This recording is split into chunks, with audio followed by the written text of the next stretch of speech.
Welcome to Red Hot Talk, where photography matters. Hosted by myself, Jimmy Chang, and of course my friend here, Rod Lawton. How are you, Rod? I'm very well, thank you. It's great to be here. Great. Well, today we have opened a can of worms, aren't we? And we're going to talk about depth of field and bokeh. Yes, and there will be a lot of photo examples. Hopefully you guys will enjoy today's talk, and also trying to clear some misconceptions, and because obviously Rod is very technical, and also he understands a lot about gear and the actual photography philosophies and things like that. So we're gonna try to mix together and hopefully give you guys more I would say educational content today, and talk to you a little bit about photography and how we can utilize after understanding depth of field, what depth of field is, and understand how you can utilize depth of field to create photographs and creatively. I think that's the main thing. You're trying to be a better photographer, right? I think I get inspired by other masters, and they taught me the same thing. So hopefully today I can share my experience as a portrait photographer over 10 years, my experience, and show you some of my photos and tell you when you should use shallow depth of field and when you shouldn't use shallow depth of field, together with Rod's knowledge on the technical side of it, and we can discuss everything. So if you have any question, please chip in, and we're going to monitor all your comments and everything. We can highlight some. If you want to ask anything more specifically, please do so. So let's start up with some technical stuff, Rod. Just clear one big elephant out of the way. I think, it's not always a good thing, right? But then let's get it out of the way. So people always say the larger the format, the shallower the depth of field. So if you want to create something with shallow depth of field, you should use larger format. Technically, that's correct, right, Rod? It is, but not in the way people think. So if you put a 50mm lens on a full frame camera, and the same 50mm lens on an MFT camera, you will get the same depth of field. The sensor does not affect that lens's depth of field. However, that is not what you do. When you use the smaller format, you use a shorter focal length lens to get the same angle of view. So the proper comparison is 50mm on full frame versus 25mm on MFT. Or if you're on APS-C, say about 35mm. So the smaller format, to give you the same angle of view, leads you to using shorter focal length lenses, which does affect the depth of field. Right. So larger format cameras indirectly give you less depth of field because they lead you into using longer focal length lenses. So it's not really the format, it's more the lenses you tend to use. Right, and that's understandable, because I did a video not long ago about comparing micro four third lenses and full frame. There's no pun intended, not trying to sell anything, but what I was trying to do is to demonstrate. Don't try to mix focal length. When it's a 25mm lens, it is a 25mm lens, regardless what format you're looking at. Whether it's going to be medium format, full frame, APS-C, or micro four third. The number on the lens is the number on the lens. That's the actual focal length. But the angle of view is being cropped for different formats, and hence the depth of field on a 25mm lens is always going to be deeper than, let's say, a 15mm lens. Basically, if the camera is set in one spot and the subject's on another spot, and you do not move either the camera or the subject, you will see the depth of field difference. Having a longer focal length, as everybody should understand that, have a shallow depth of field, high compression compared to a wider focal length lens. This is, hopefully people will understand that, but we have some diagram that we can show you. So perhaps Rod can actually explain a little bit about that one. So very good. So I was involved in doing these when I was a technique editor on a photo magazine. It's very hard to explain depth of field in the diagram without making it complicated. And looking at it now, I think I made it quite complicated. But essentially, there are three ways to affect the depth of field on any format. And the one we all know about is lens aperture. So that's the part of the diagram you can see now. So as we know, if you use the lens aperture, then you get less depth of field around your subject. And the more you close down the aperture, the greater the depth of field. So that is one very obvious factor affecting depth of field. But it's not the only one. So I don't know whether you want to just move that up. Yep, slightly, I'm going to move it up now. Jimmy. And there we go. So the other thing that is a big factor is the distance of your subject. So if your subject is a long way away, so in this middle diagram, we've got somebody underneath a tree or by a tree, because they're much further away, you're going to have much more depth of field. It's going to extend much further towards the camera and further behind your subject, even with the same lens aperture. But if they're closer to the camera, the focus distance is shorter, the depth of field is much shallower. And in the extreme example with the lady in the red top, very close to the camera, there's almost no depth of field at all. Now, these depth of field changes are not connected with the lens aperture. They're simply different focus distances produce different depth of field. Yes. And this is something that I often talked about, and in my previous videos, is that technically you could achieve shallow depth of field even with a Micro Four Thirds system, which I can demonstrate a bit later with my photographs, and just by playing around with yourself, where the camera is, and also your subject. So the closer your lens to the subject, and compared to the distance which if he or she is further away from the background, the blurrer it becomes. So that means that you can actually play around with that, or simply use a longer focal length to achieve the similar results by compressing it. That way you can achieve depth of field, more shallow depth of field, or enhancing the bokeh effect, so to speak. So I'm going to move it further up. So that's another diagram here.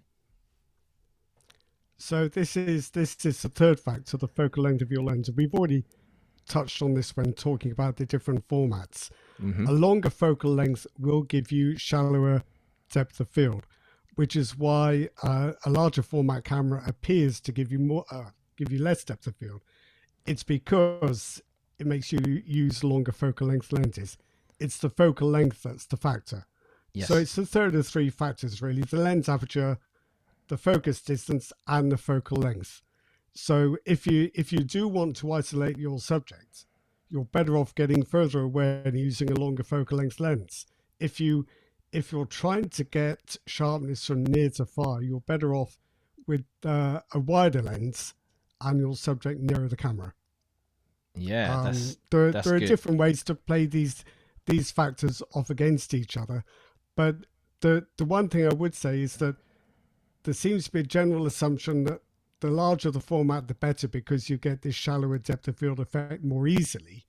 But it can be a disadvantage, because sometimes with some combinations of subject distances, apertures, and focal lengths, you can't get enough depth of field with a larger format. You've got to think of depth of field as like a window.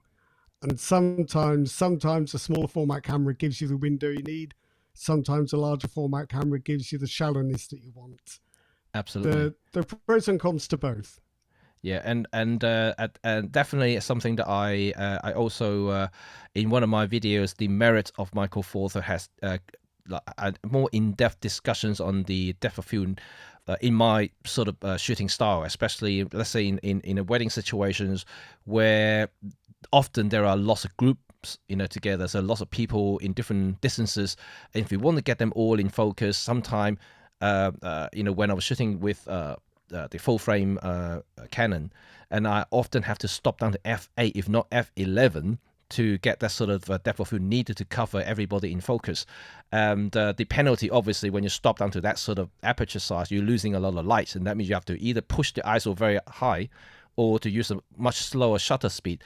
But then obviously I cannot do that, because otherwise people will be blurred, if they move around a little bit. So the only solution is shoot high ISO.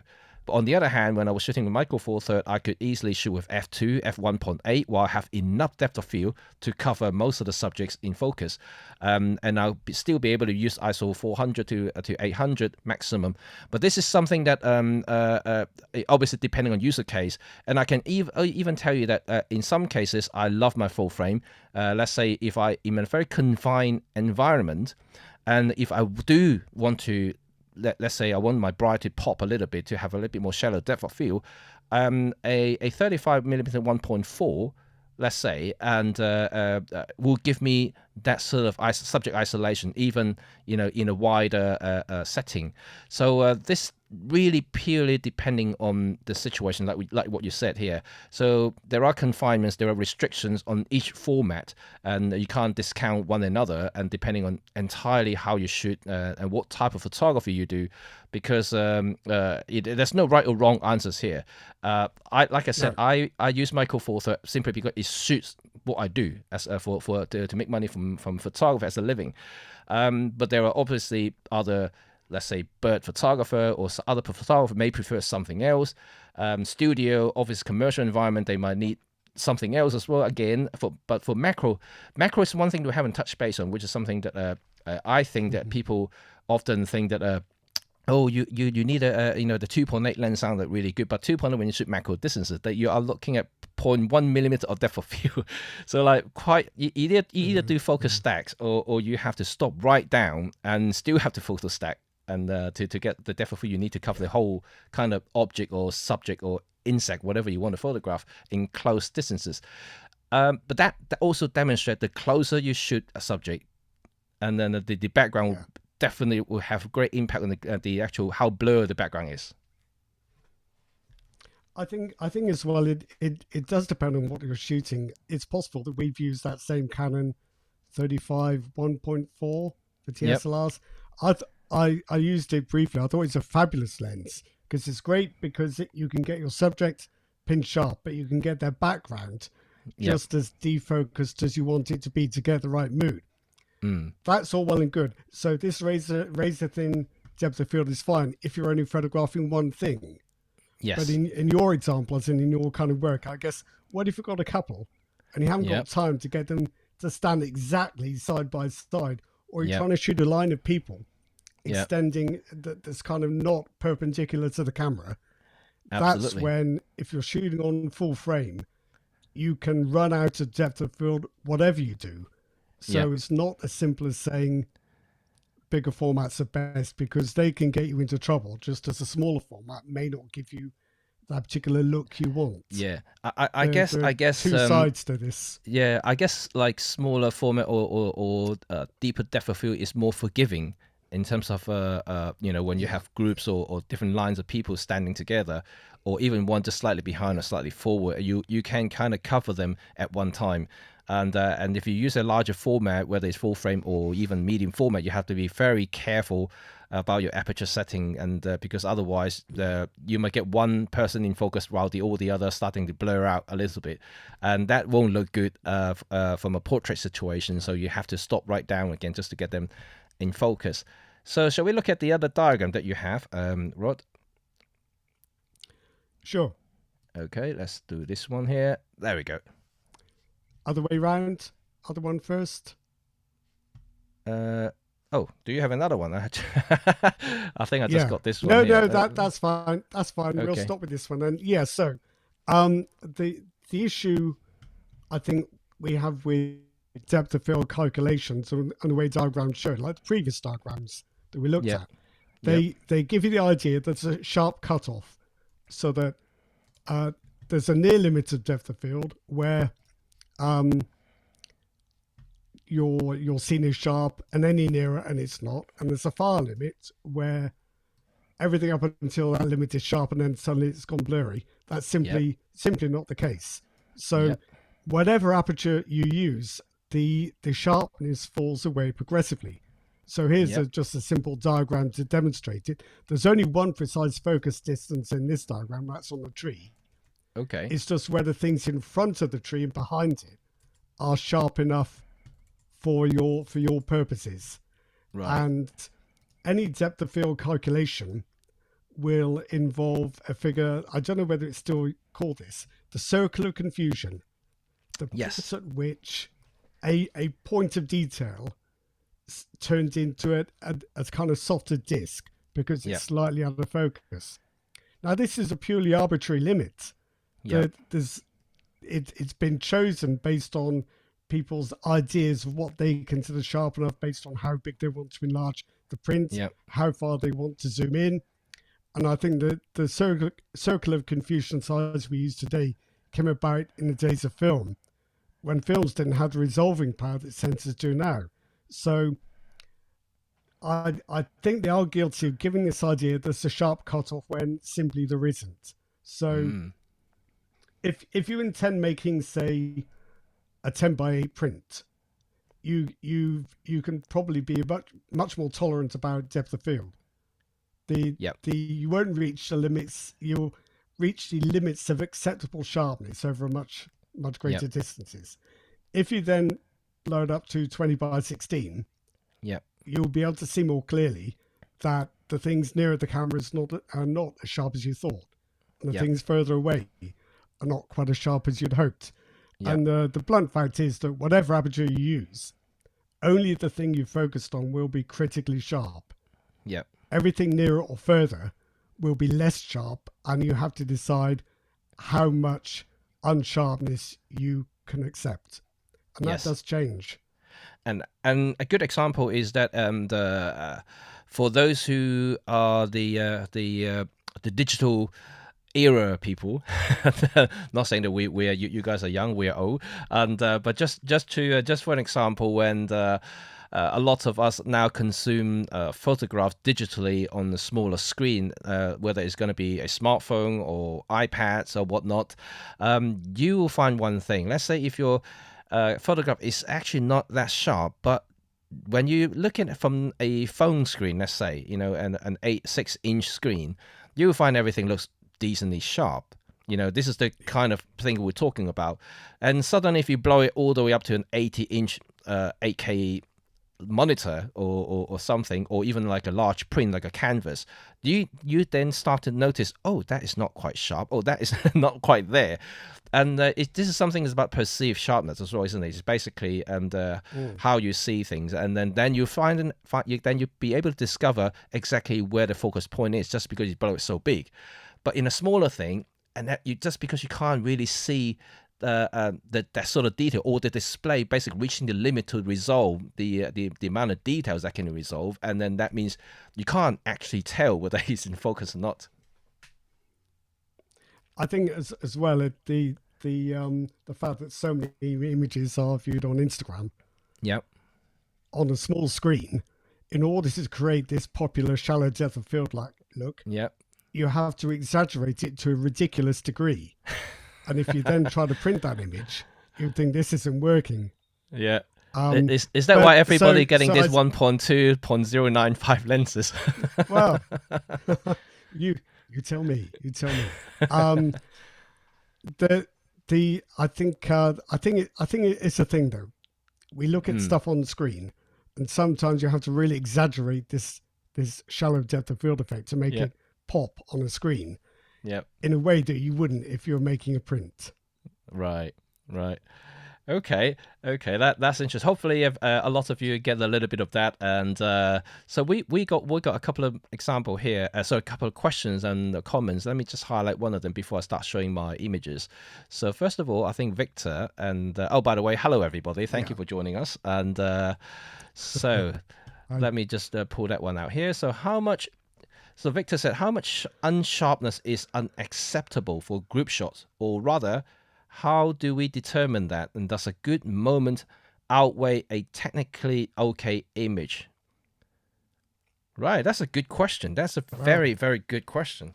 I can say that, because I shoot a lot of groups in weddings, and even just day-to-day business, I photograph a lot of families, big or small. So sometimes they do turn up with 8 people. So I either line them up in a 1-line or 2-line scenario. So that means that I do need the depth of field, deeper depth of field to cover the focus. I usually just select one of the lines and stop it down, 2 to 3 stops sometimes, just to get everybody in focus. So technically, if you really inspect to the pixel level, you'll find that they are ever so slightly out of focus. But having said that, you will not even notice they're out of focus unless you are really pixel peeping. In normal printing scenarios, or even at 10 by 8 size or 14 by 10, you won't be able to notice they are unsharp at all.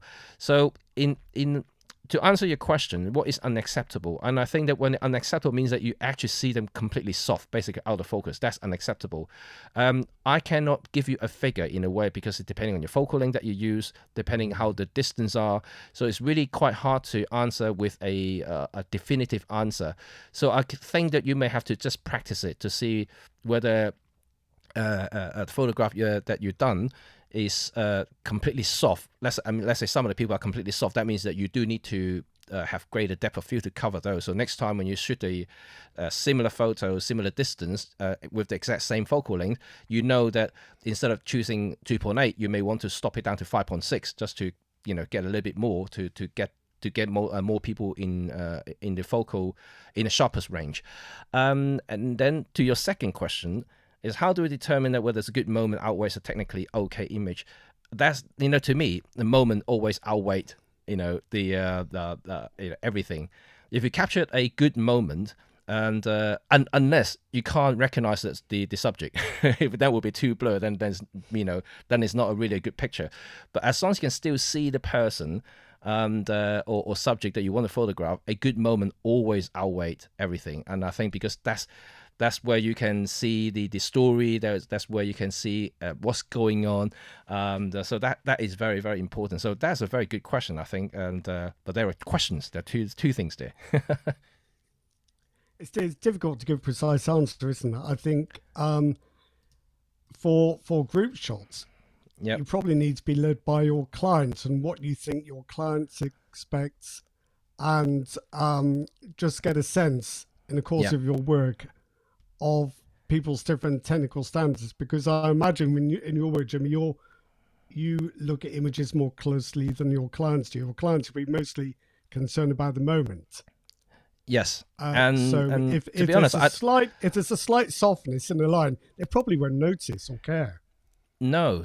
But if it's big, and Auntie Maud at the far end is out of focus and she wanted to order a print, well, then I guess you're in trouble. And I guess majority of my clients are, they value the actual style of the photography, and also the moments that I capture, and also from the creative side of it, more than technical. And because if you're a photographer, you can kind of appreciate, also understand that not every single photograph a photographer capture is perfect. I think that we execute a photo to the best of our abilities or the camera allows us to.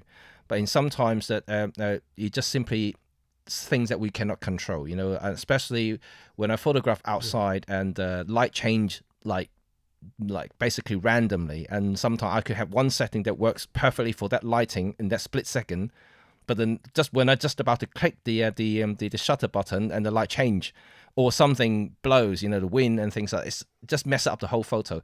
So you can't really avoid everything. We simply can't cater for every scenarios, basically. My usual thing is when I'm shooting with a camera with a touch screen, I catch the screen with a thumb or a finger, and it pushes the focus point right into a corner, and I don't notice.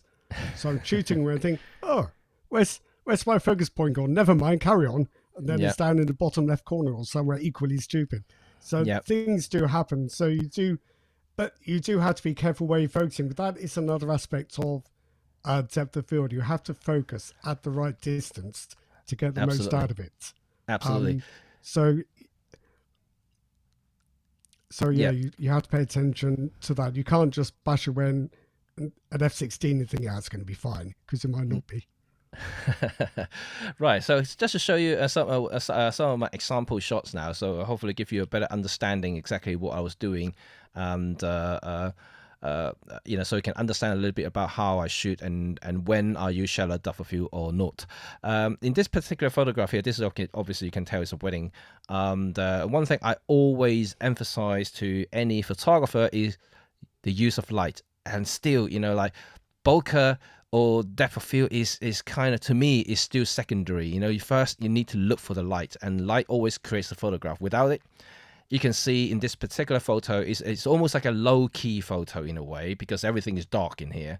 That the only thing that was, you know, you can see shapes or shadow, so a bit of color, is where the light falls, and whether it's going to be outside on the leaves and the tree, or on the subject, in this case the bride's face, and just part of her body and her veil. So so this is basically actually deeper depth of field shot. I think this one I was using the 45, and I set it down to about 2.8, even 3.5. You can actually see that I'm trying to get a more detailed resolve about her body, and also the picture frame. So let's say if I use a much shallower setting, like 0.95 or even 1.2 in the pro lenses, that you will see the picture frame may actually become slightly blur, and in this case I think it will ruin the picture completely. So I need to keep her and the window in focus. I don't mind a little bit of a out of focus bokeh happening in a further distance outside, but even if they're in focus, I don't think that will ruin the picture anyway. So this is how I usually look into it. For those who wonder whether I need the high ISO setting for this particular shot, no, I don't. I actually exposed to the highlight. So in this case, it was ISO 200. So it's actually a very low ISO, and aperture was, I think it was about 3.5 in this case, and it was a 45 lens. Typical is micro four third, so you can easily do the same thing with any sort of system with similar focal length. If not, then you just have to work out the equivalent. So in a full frame, there will be 90 millimeters. But then if you want to get the subject and the picture frame in focus, you have to work out the equivalent focal length, which I use 3.5. That means you probably have to use 7. Similar kind of aperture range to cover both the subject and the picture frame together. So just to give you another example. Yeah, sorry, go on. That example's interesting, because this does happen a lot, that you haven't just got one thing in the frame you want to reproduce clearly. Yeah, you can often have a couple, and they're not, you know, wouldn't the world be wonderful if everything was exactly the same distance away? But generally it's not. So very often getting the depth of field right is not just making it as shallow or as deep as possible, but getting it right for just to cut a range of distances in the frame.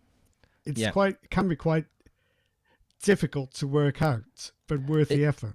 Yeah, and I think a lot that will come down to experience, and a lot of I mean, I don't know how to put it, but you know, a lot of photographer now believes that, you know, when I get a 1.4 lens, I should make use of that 1.4, and they shoot everything 1.4, and then you know, like, it's fine, it's not a problem with that, but then you have to look at the whole context of the whole entire frame, look at the story behind it, look at all the details that you make sure that they are included in what you want to photograph. Otherwise, you know, having shallow depth of field means nothing if your photograph doesn't make sense. And hopefully that kind of makes sense in that case.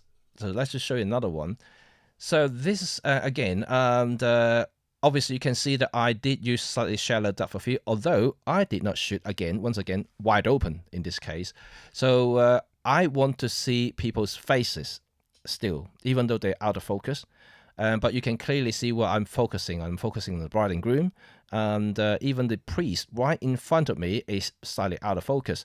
I was using a 40 to 150 2.8, so it's a long lens, and I was setting further back to do this, because otherwise I'll be interfering what's happening there. So I'm setting further away.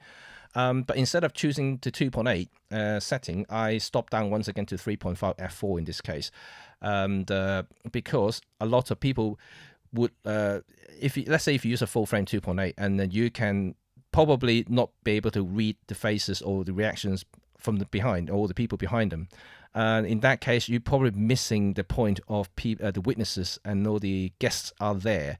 So in my case, I want to see their faces still. I still want to capture the reactions, and So I've done a few frames and I just picked one of these for today's example. So sometimes you see them cry, sometimes you see them laugh. You really want to capture those as well, even though they're not completely in focus, but it tells a story. It tells exactly what's going on around them, whether it's a happy moment or not. So this is critical. So don't always believe that if you have a 2.8 lens, just shoot wide open to minimize the ISO penalty. So you just have to gauge what Victor just said earlier, and you don't need to be in clean image using low ISO. Sometimes if you do need to use high ISO, then use high ISO as long as you capture that story and the moment.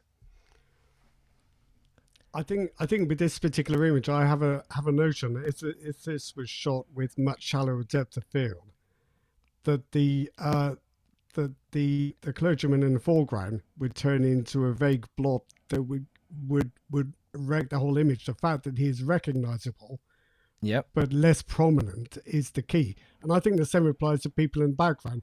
They're recognizable, but they're not prominent, which is exactly what you would want from the scene. If this was shot with a 1.2 on full frame, you would have a wonderful kind of stock photo of a bride and groom with a rather unidentifiable blob in the foreground, nothing in the background to give it any context. So I think it's a subtle point. You can use depth of field and lens aperture to suppress but not hide things in a frame that are important, but not the most important thing. Yes, absolutely. And I saw Kra just commented. I just bring it up. Hopefully the OM1 will be a good event camera for me. OM is advertising a small outdoor and bird camera. Well, this is something we talked about before, right, Rod? And I know like different manufacturers are advertising their cameras for one thing or the other, but they are essentially a camera. And what does a camera do? Is capture photographs. It's just you can buy any camera, any lenses out there on the market right now to do exactly what I'm doing, exactly what Rod was doing for different type of photography. There's no difference whatsoever. Yes, we did talk about it. Some have high resolution, some are really good at high ISO, some are, there are some differences there. So you just have to work out what kind of, photographer you are, what sort of thing you photograph the most. And, as I can demonstrate right here, and actually subsequent photographs, I can show you that OM system, of course, you can do events. Like I shoot low lights. You can kind of tell I'm in a church. Lights can be quite challenging at some point. It's no stopping there. You can do anything you wish. So here's another photograph, and let me just try to recycle that so you can actually see it better. Okay.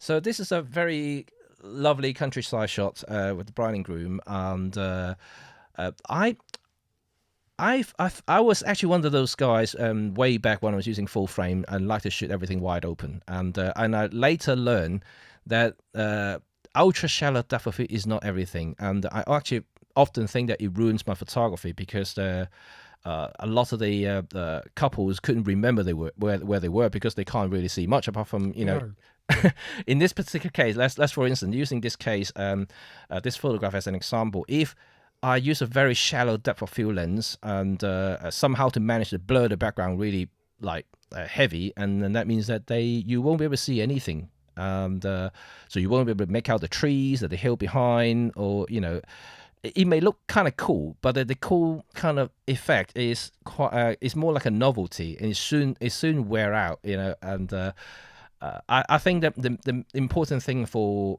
wedding photography especially is that the couple needs to remember the day, and not only for the moment, but also where they are and who the people are surrounding them. It's the context, isn't it? If you had really shallow depth of field with that shot, you would have a very striking generic stock photo.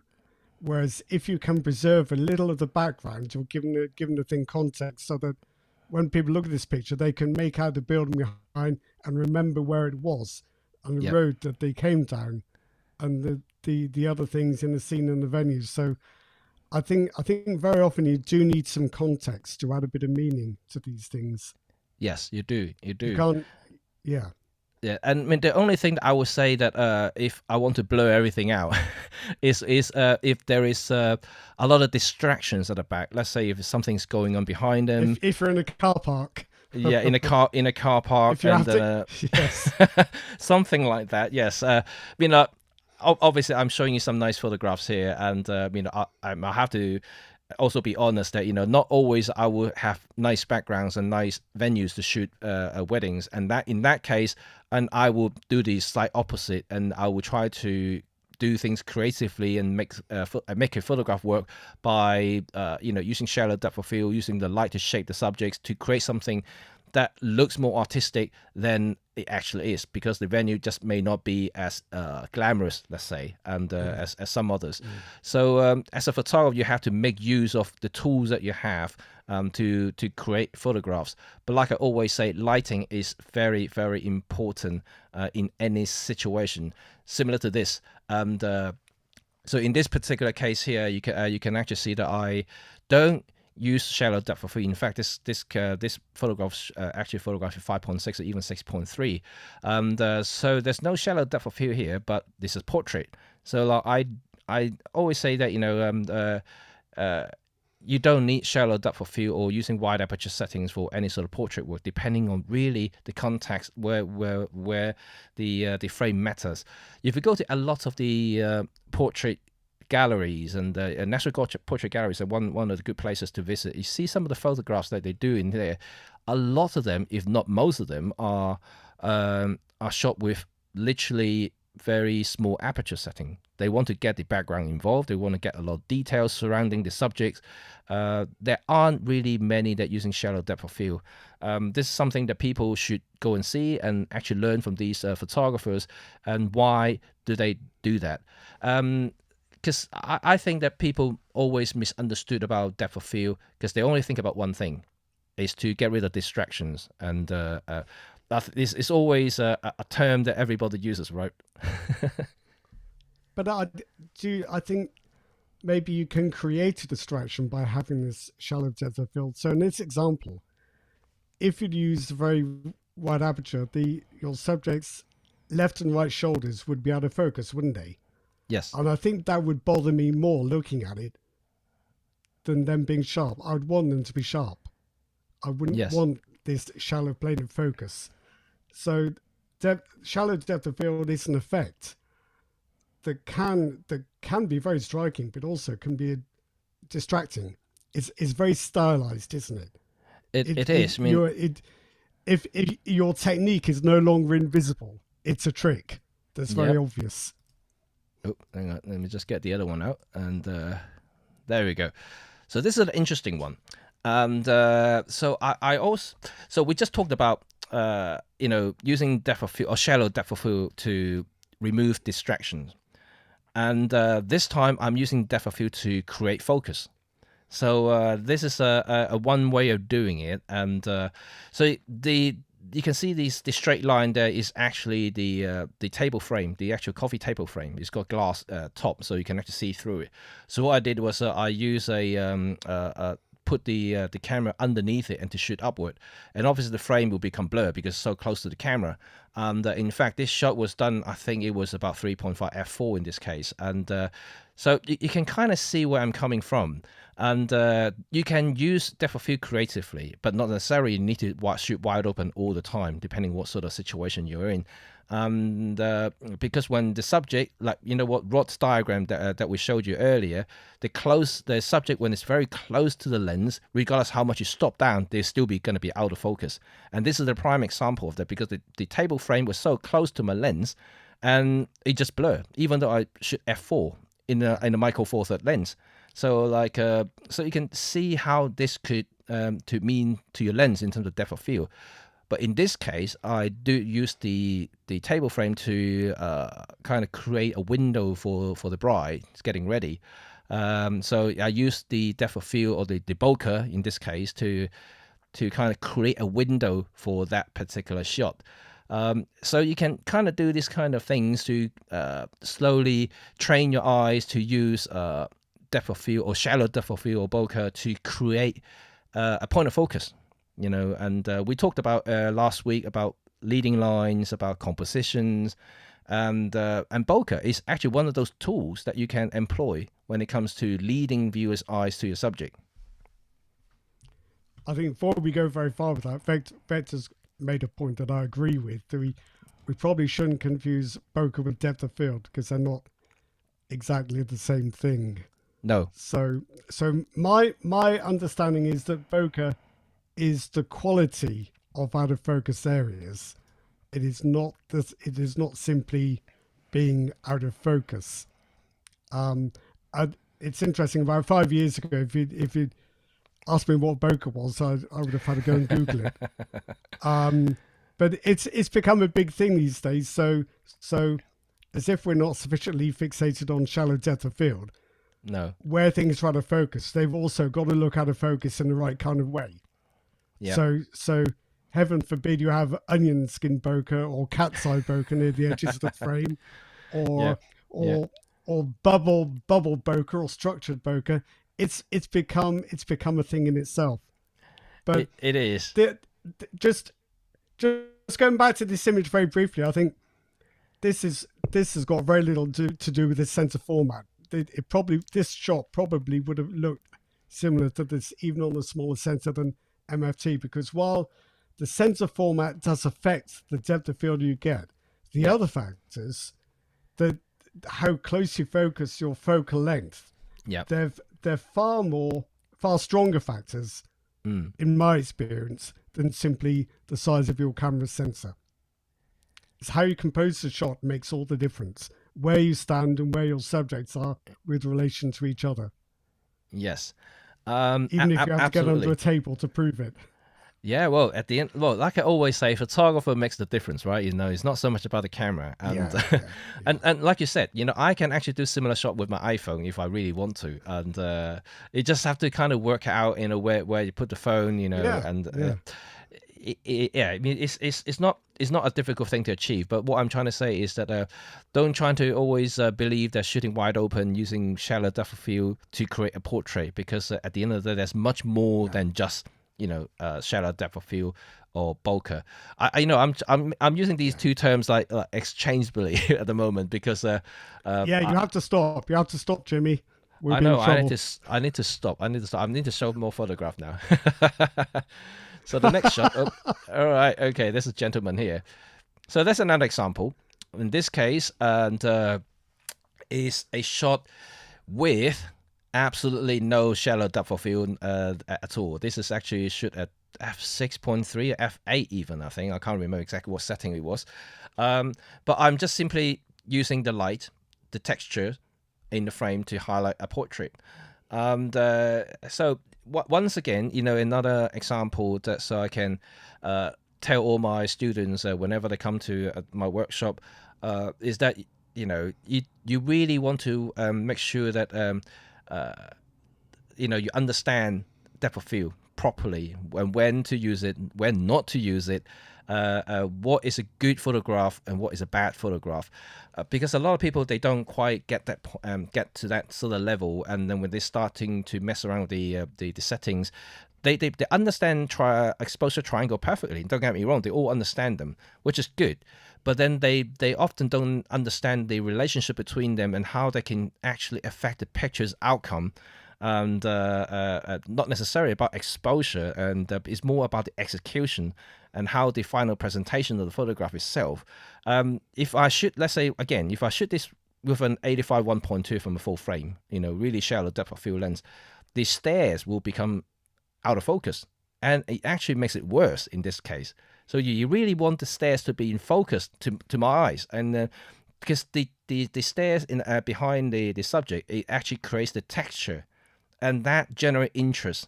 And because of the patterns of the stairs, and he breaks the pattern, and this is a typical photography rule books, and you break the patterns to create interest. So this is the kind of like a prime example for that. And so photographers need to understand depth of field.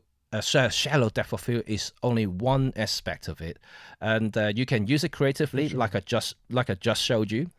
You don't need to use any at all to create other things. So in this case, stop it down, stop it right down. We'll get your great photograph regardless. The there's so many more ways to separate a subject from a background and create contrast than focusing. Yep. And I think that this your example here, I think that's fantastic. Those stairs do have to look sharp because it's the contrasting textures. But there's also a really nice color palette, isn't it? It's quite harmonious but contrasting. But yeah, that's never going to work at a wide aperture or with shallow depth of field. And you can create your contrast with exposure, with color, yes, with lighting. Depth of field is a pretty crude technique that only works some of the time, I think. Yes, and you certainly shouldn't be blind to all the others. No. So for those who have 1.2 lenses or even faster lenses, remember you can use them for some creative purposes, but don't always. For sure, of course. Shoot wide open, because I know a lot of people, a lot of photographers actually have that tendency of doing it just because, I just spent $2,000 on this 1.2 lens, 1.4 lens. I better make use of it. And I guess at the end of the day, it's not. Yeah, you have a nice lens, but in the old days, let's roll back a little bit. In the old days, wider aperture lenses is not really for depth of field. We need it for the light, because in films we often battle with the lights because we were limited by the speed of the films, and so having a wide aperture lens, what we think about is how much shutter speed we can gain, in a lower light situation, more than how much we can separate the subject to the background. Well, also just to make your optical viewfinder work properly on an SLR, or to get your meter to actually respond to the light at all. If you've got a pentaprism meter, and if you didn't have a fast lens, you could wait half an hour for that little needle to gradually crawl up the screen. But I think fast lenses give a unique effect. Yes, that is really nice in the right circumstances. But it reminds me a little bit of 10-stop ND filters, so that you can create a spectacular waterfall or moving cloudscape with a long exposure when you do it now and again.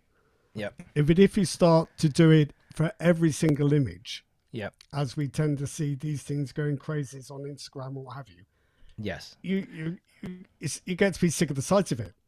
Absolutely. Everything in its place and at the right time. Yep.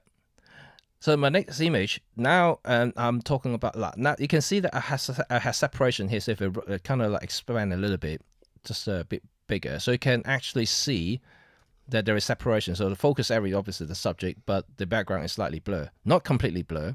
And which is deliberate, because I don't want people come recognize what a Big Ben looked like. So I have to kind of maintain that, but I still want a little bit of a pop from the between the subject and the background. And so in this case, I use shallow depth of field just to highlight the depth in this particular case. And so although I just showed you one photograph with absolutely no bokeh can be seen, is everything in focus, and this particular case I do the slight opposite, but not too much in a way that you can't recognize the background. And because a lot of my photography, I actually like to see the surrounding, I like to see where they are, so I don't like to shoot wide open all the time, and unless I need to. And so depth of field is, you have to really kind of play around with the effect, and to understand how it looks, whether you like that look or not. And I can tell you that I often see a lot of people, and I think like 2 weeks ago I saw another photographer in the same spot, and I saw him using a full frame camera, and he was shooting his girlfriend, I presume, and doing the same thing around the phone booth. And I think he was shooting wide open 1.4 with a 85 lens. So I looked at this picture. I mean, we had a little chat about it, and then he basically completely blurred everything out in the background because he's shooting 1.4, and he's got a relatively long lens and 85. So you can't recognize the background at all, apart from you seeing a blob at where the Big Ben was. So I asked him, okay, stop it down a little bit. If you do another one with 5.6, see what it looks like. And then immediately he loved it, because he can actually see the only the picture looks sharper because, you know, quite often, even you've got a really expensive fast lens, if you shoot at wide open 1.4, you find that it's not as sharp as when you stop down. So so when you're shooting 5.6, you get almost gaining to the optimal sharpness of the lens itself. So you get a much sharper picture in the subject, but you also blur the background just a little bit, enough to pop the subject out, but you still recognize where everything is. And so his girlfriend was very pleased they can see the Big Ben, because what actually she wanted was to see the Big Ben. Yeah. Just driven hundreds of miles to get there. You might as well show you were there. Yeah, absolutely. But so I think this shot is interesting. It's got that kind of large format look. Yeah. Because the background is blurred. It's not stylistically blurred to the point where you can't make out what it is. But it does look like an image shot on an old 645 medium format camera or 120. Yep. Absolutely. Where you had this subtle background defocus, it makes it look like a much larger format image than it is. It's because the visual cues that tell us what we're looking at, they work in quite a subtle way, I think. Yeah, well, for those who wonder what the photograph is done with, is actually on the Micro Four Thirds camera. So you can there you go. Yeah. So like there is no stopping where you can't achieve this and that with a smaller format camera or larger format camera. You just have to do the opposite, because in a Micro Four Thirds I have to open up a little bit more, and then on a larger format, like I just mentioned, the guy using a full frame camera, he have to stop it down to get a similar look. That you can do it with any camera. You just have to play around the figures, understand the diagram that Rod showed you earlier, the relationship between subject, background, and yourself, or where the camera is, and work out all the relationship between them. So learning and understanding exposure triangle is relatively simple, but then you're trying to work out the rest of it, you know, the relationship we just talked about. Those take some time to practice and understand and remember. It's not an easy feast, and I've been doing this for years, so I remember and know how to apply them almost by heart. But for anyone who's just starting out and learning photography, this will be the next level. So after you master the exposure triangle, getting a perfectly exposed photograph, the next thing you want to do is trying to practice these sort of relationships, and also where they understand the creative effect, you know, by using certain settings, for instance. Then obviously there are other levels we can talk about, but they're obviously not for today's chat, you know, like compositions and all the other stuff, and those are very, very critical as well. So let's go on to see the next one. Okay, this is actually a vertical shot as well, and this is okay. I think this is similar to what I had before, so let me just skip this one. Okay, that's another one, and a simple Starbucks photograph of a lady holding a cup of coffee, and when I was just waiting for mine, and she so happened to like to pose for me, so I said, okay, let's test my lens. So this particular shot was shot wide open, and but it's a Micro Four Thirds lens, so the depth of field is relatively deep anyway, comparatively. So this was shot with the Laowa 18mm 0.95, shoot in 0.95, this one. But if you work out the equivalent focal length and full frame, this will be like roughly about 35 f2.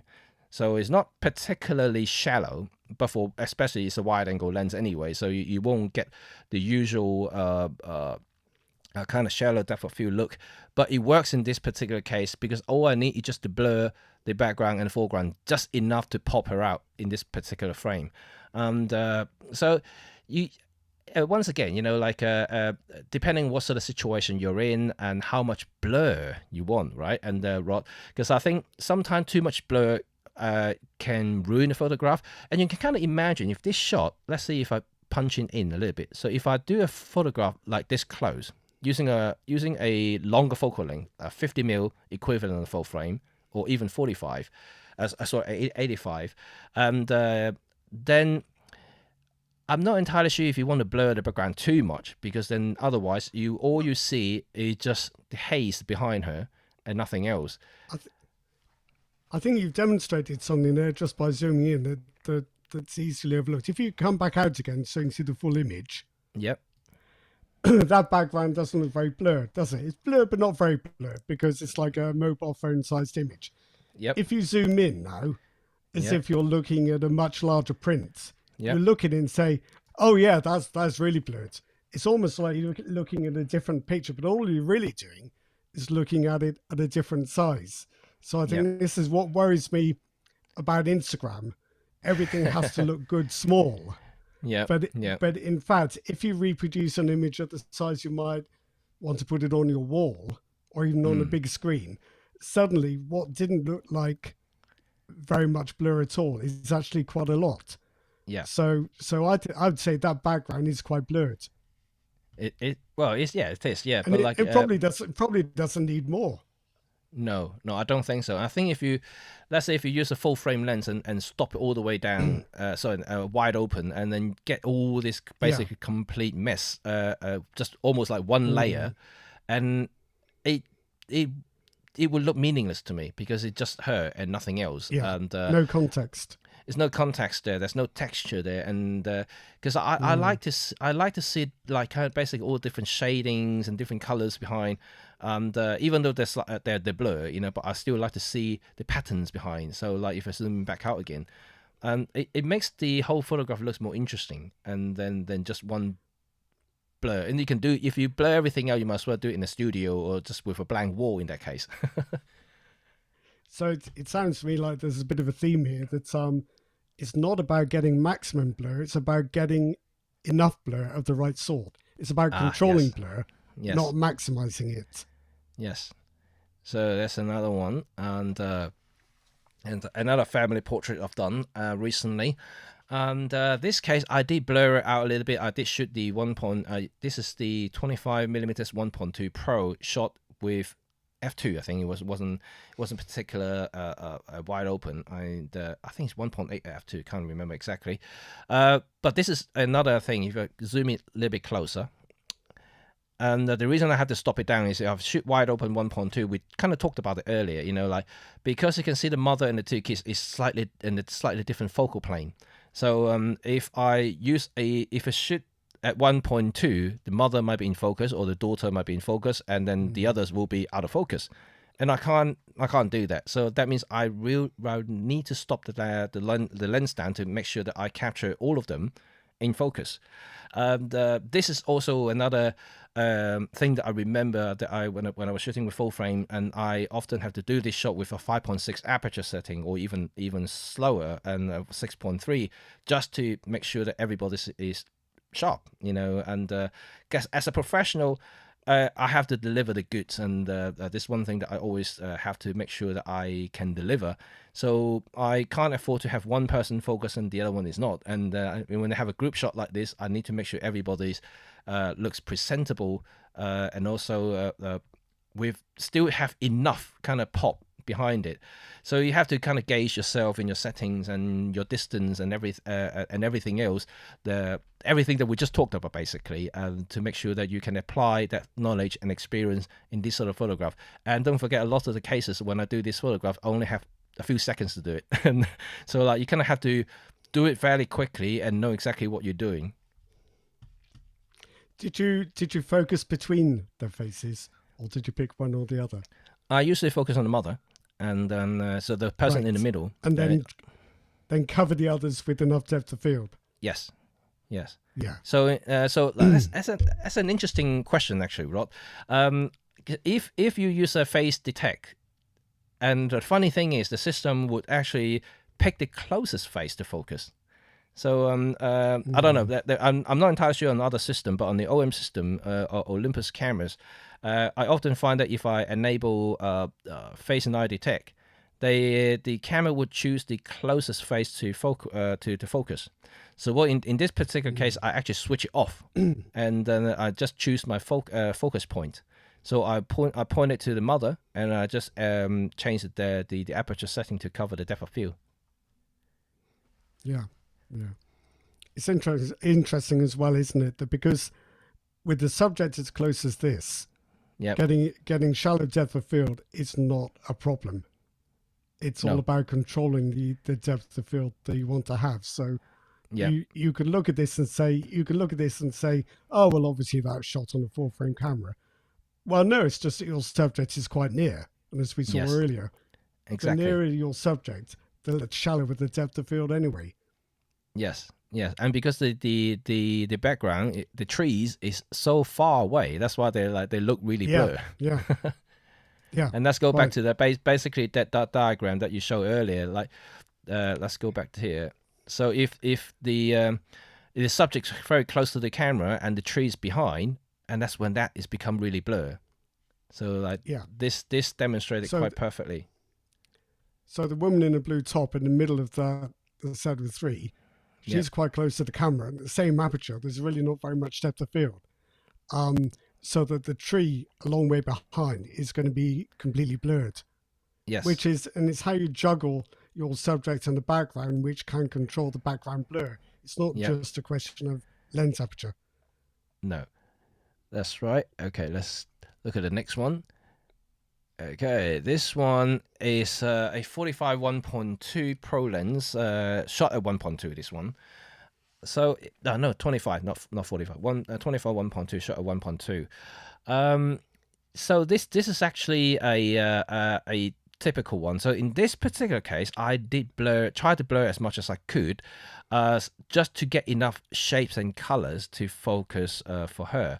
So this is deliberate once again. So I'm trying to show a variety of different settings that I use for different portraits scenarios. So hopefully that some of you can actually learn a little bit about my approach. In this case, the reason I choose to shoot 1.2 is because I don't want to see much of the background, and it's not bad. I could do a slightly more texture, but I think in this particular case, I think the shapes and the colors are already sufficient to highlight her in the center of the frame, and it works perfectly fine because her pose in this particular case actually relatively flat in a way. I know she's tilting to one corner, but it works fine with the 1.2 setting in this particular case, and so it's totally fine for me. I think any shallower, if I use a 45, and that could become a problem. Because it's longer, and that means the depth of field even shallower. Even in a full frame scenario, that you may want to stop it down to f2.5, f2.8 to do this shot, and because otherwise it become too shallow. And I think you kind of just get a gist of what I'm doing on all my photography by now. Is that I often not like to blur everything out completely, because you lose a lot of the elements that I usually enjoy looking, for instance, shapes, textures, colors, shadings, and all the other stuff to accompany the subject, him or herself, or in group scenarios. I think that creates a more interesting looking photograph, and then certainly makes it look more sophisticated. Because if you imagine you blur everything out in this particular shot here, if the background is so blurred that you can't even see anything apart from just some shades of colors, it becomes a little bit more boring. That's me anyway, and I think that if you because you do see that a lot, right, Rod? You see a lot of photograph where the background is so blur that you can't make out where it is or anything like that. In this particular case, it's not about remember the place; it's more about the actual presentation. I think you can blur the background if it's absolutely irrelevant, and it would otherwise spoil the image. But very often we photograph things not just for their own sake, but because of where they are, because of what's happening. So you don't really want to get rid of the background completely, I don't think. I had a photographer friend who shot with a Canon EOS 5D Mark IV, and he had the Canon 85 f1.2 portrait lens, which he absolutely loved. But then he also spent half his time cursing it because he his problem was, if he got very close to his subjects, of course he couldn't get both eyes sharp because they'd be in microscopically different distances. But then he had the problem, do I get the eyelashes sharp or the iris of the eye sharp? I don't know. And he couldn't really do both. So it can become technically quite difficult. I was wondering with your shot here, Jimmy, whether you managed to get both of your model's eyes sharp or whether you just picked the one nearest the camera. I picked the one nearer to the Yeah, camera, yeah. but you can actually see if this is the largest I can enlarge. You can actually see that this eye, the closest eye is in focus. The further out is slightly blurry. I think you can probably see that just a little bit. I, So it yeah, probably not doesn't matter entirely. with when at that angle, does it? But if they're kind of facing the camera but slightly obliquely, and Yep. one eye was sharp and the other one wasn't, that might be a bit annoying, I suppose. Yes. And I see Wolfie actually had a comment here. You can have focus peaking on while autofocus, and you can see the depth of field for group people as a rough gift to what aperture is to use. That is true technically, but you have to enable aperture preview on the camera, because a lot of the camera by default it was set at a certain aperture for the sensor protection. And because a lot of the 1.2 lenses, if you go out on a bright day, it won't give you 1.2. It actually automatically stop down for the viewfinder. And yeah, so yeah, it's to protect the sensor from burning. And so this is something that you have to bear in mind. But there is some of the pro camera, the high level cameras, will have a button, or you can assign a button for aperture preview. That's when the system will open up momentarily, so you can see the depth of field effect on the lens itself.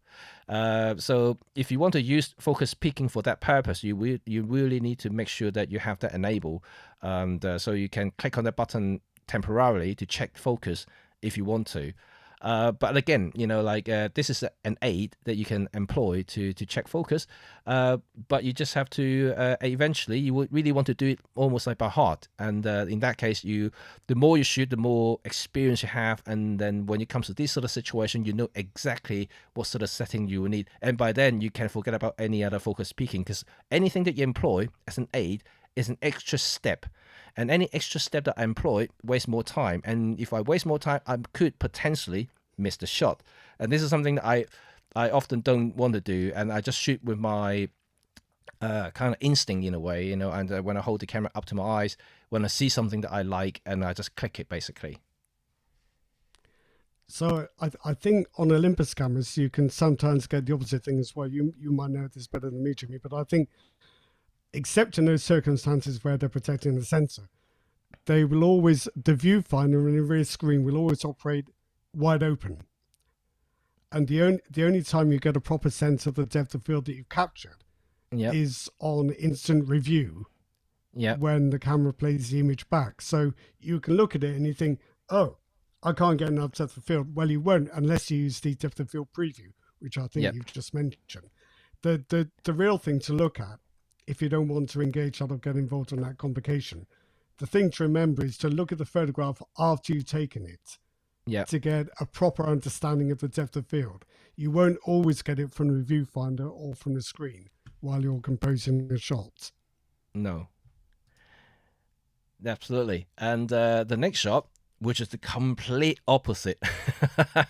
So this one, you can see everything in focus. And so this was shot at f11, I believe, and even on the Micro Four Third. So because in this particular case, I want literally all the details in this particular frame. I want to show how busy it is. I want to show everything. And in this particular shot here, if you let's say shoot wide open, have a shallow depth of field, you choose a point to focus on while blur the rest of it, it would look odd to me anyway, and it would look less dramatic, because this is how human eyes see things, by the way. And I actually think that depending on circumstances and things like this, if like some of the landscape photographs, and you want a lot of depth of field there, you want to cover everything, you want to make sure everything's in focus, and to create a certain type of drama. And so this case, I think that I know that not often I'll use f11, but then I think it works pretty well for this particular.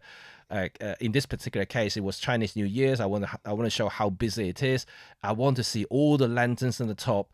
So that's why I decided to bump the ISO up a little bit. And I'll shoot ISO 800 f11, and it wasn't a particular bright day. As you can see, it's a bit overcast. So yeah, I had to use a slightly high ISO to minimize any sort of motion blur from the people who are moving underneath. Yeah, so you just have to gauge what sort of thing you want to do, and I think in this sort of scenarios, I think deep depth of field actually creates the impact, and I think it's actually pretty cool. You will get a lot of people trying to put you off using small lens apertures, particularly on MFT, because of diffraction. Yep. So the idea is that the smaller the physical size of the lens aperture, the more the light diffracts or spreads, and so the softer the image detail becomes. And it is perfectly true that on a smaller format, you'll get diffraction sooner than you will on a larger format. But I think it's important just to keep a sense of perspective about this. So you shot this at f11. I think in a lab, you could probably demonstrate that the definition is slightly less sharp than f8. But you've still got to look at the whole image. And you've got to decide for yourself whether it needs the depth of field more than it needs kind of raise the sharpness. Yeah. And I was away one time trying to get a slow shutter respect with the river. I didn't have an ND filter. I was using a Lumix G9. I ended up doing long exposures at f22, which in theory is an absolute disaster for MFT, because you would expect that the diffraction would make the whole thing a mush. Well, it certainly did soften the detail. So I just went in and sharpened it up a bit. And it wasn't as good as if I'd shot at a wider aperture and not had the diffraction in the first place. But it's fine. It's fine. It's much better to get the shot I wanted than to get the finer details perfect. Absolutely. Well, this is what Victor said earlier, isn't it? Whether it's going to be, like he talked about the technical perfection of a camera, or it's a good moment, and I always say, choose the moment, then the technical side of it. So like you said, it could be technically not as sharp as, let's say, choosing optimal aperture 5.6, 6.3 or whatnot. And but then if I use that sort of aperture, that means that I either get a front in focus and the back will be out of focus, and that doesn't create the same drama as I really wanted to. And I think that the photographer has to make that judgment and the decision to employ certain settings. And Huisafreen is actually saying that he enjoyed the talk that we had with Jay, I believe, Jay Dickman, and I think it was fun. It was great fun, and I really thank those who watched it and also enjoy the a lot of the masterpieces from Jake. He's a fantastic photographer. He just has so much knowledge to share. I know he went on for a bit. He's almost 3 hours long. I did look at the time. It was quite long at the end, it was almost 3 hours. I can't believe he's paid to go all these places. I mean, it's just not fair. It's outrageous. I know. We all ought to get a chance. I know. Why do I go to Chinatown? Why do I go to Chinatown and not Antarctica and photograph penguins? That's wonder me. Okay. All right. Here is another shot, and it's a cute shot of obviously it's a newborn photography. In this case, obviously, I choose to use shallow depth of field, as shallow as possible. So I did use my 45 1.2 shot at 1.2. You can see that how shallow it is, and if you just go trying to enlarge it a little bit, this is already the largest. Unfortunately, I can't do any more larger. The toe is in focus. Some of the fabrics is in focus on the same focal plane, but everything else is blur. But this works for this particular case, for this particular photograph, and I don't need any more. And I do need to blur the background for this case because I want to really highlight the feet and the toes, and so it's good. A little bit of changing in depth of field and the bottom blanket, also highlighting the different depth. And in this particular case, I think they create a visual interest. So that works for this particular photograph. And if I stop it down, it may not have the same look. So yeah, I think photographer would know themselves or herself, what setting they should use for different type of shots. And I can't really tell anyone to use the same setting as me, because things could be different, And I know I choose to use a lot of ultra shallow depth of field photography in newborn, especially for detail shots, because I do like to highlight details in this particular case. Like I mentioned earlier about the coffee table shot, you use depth of field to draw interest. So this is a very good scenario to showcase that. So I use shallow depth of field just to pull people's eyes into it, because there's nothing around and everything is blur. So the only thing that's in focus is the toe. So hopefully, this is a good demonstration of using depth of field, not just to see the bokeh quality, but also for drawing people's interest. And this, in this case, is also this particular photograph is basically similar effect. And I actually have I think it was a steel columns on the left side of the frame, which is basically complete white. There is blur, just because the column was right next to my lens, so that's why that is completely blur. But I wanted to create a fading effect to the subject on the right of the frame, to highlight, to draw people's eyes basically. And so this one works again. I think last week we talked about in Jay's photograph, when we talked about negative space, and this is another example of using negative space that I did create. I did use the column, the shallow depth of field, or the blurriness of the because how close the column was to my lens, to create that negative space in this case, because there, I shot this photograph in St Pancras in London, so there is no empty space anywhere. Everywhere is column, truss, everything is a lot of details there. So to creatively create that negative space is to use something that's very close to the lens to blur it out completely, to create that space and then draw the interest to the subject, which is the Charlie here on the right here. And then you can still see a little bit of blurriness to the right, to the left of her, which is on the right side of the frame, kind of fading further out to the background. And so in this case, I create a lot of different depth in this case, but also at the same time have a massive blank canvas on the left side of the frame, so people can kind of sweep their eyes into the right hand side and see her there. And it really accentuates the focus on her, more than just blur everything out. And I think if in this case, if you use just point the camera directly at her and blur whatever surrounding her, it may not look as interesting as this one. And so using depth of field creatively can really enhance your portraiture, and because otherwise your photograph will look like everybody else. And simple as that, because everyone now they can buy the same lens as you, which is like, and I can buy 85 1.2, I can buy the 55 or 58 knocked 0.95. I can create a look.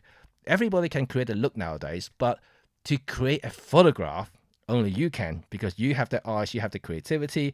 So you need to employ that knowledge, and then the relationship that we just talked about, to make your photography stand out as a photographer, not the lens. The lens helps, but then obviously it doesn't mean everything in your photography. I think what you've done here, it can work quite well for flower photography. I should have thought of an example, but photographing the small flowers is actually quite difficult when they're in situ, when they're surrounded by others. And you can, in fact, push your camera lens right up close to leaves and other objects in the foreground, just to get rid of everything around them, so that the viewer only sees the one thing you want them to. And it's kind of using depth of field creatively, but really pushing the boundaries so that the thing in the foreground is utterly unrecognizable. It's just a soft haze of a certain tonal color. It's quite an interesting way to approach things. I was just reading Stefan's comment actually. I'll bring it up now. I know there's a tendency to assume this is true. You have one style for one genre of photography, one for another.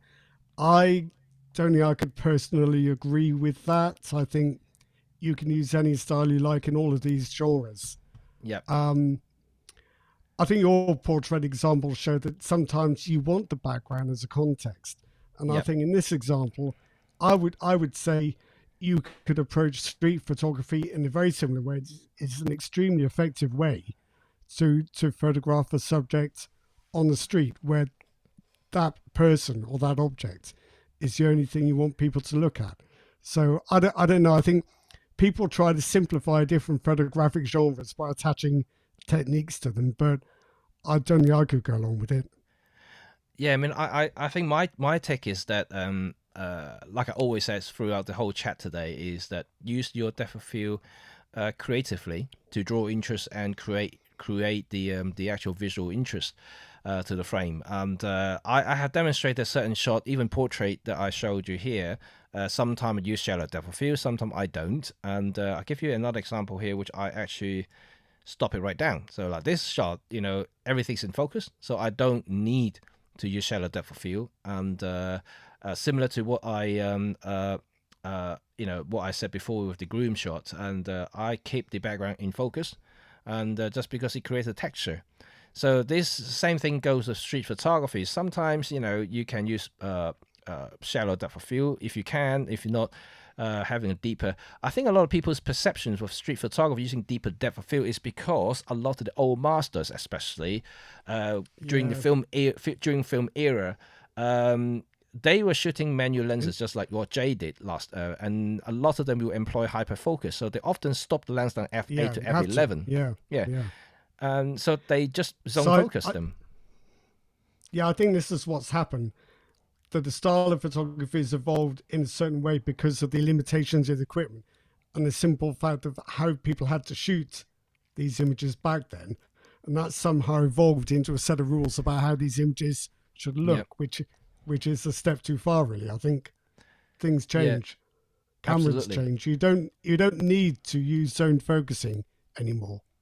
Cameras are quick enough that you don't have to. Unless you're shooting menu. Yeah, there's a lot to be said for that. I mean, the thing about manual focusing, pre-focusing, and zone focusing is that there's no shutter lag. No. If you use autofocus, there's always a tiny bit of lag. Yeah. That can stop you getting exactly the right moment. Also, if you want to be inconspicuous doing street photography, the last thing you need is to have the camera to your eye for a second or so while you figure out the focus.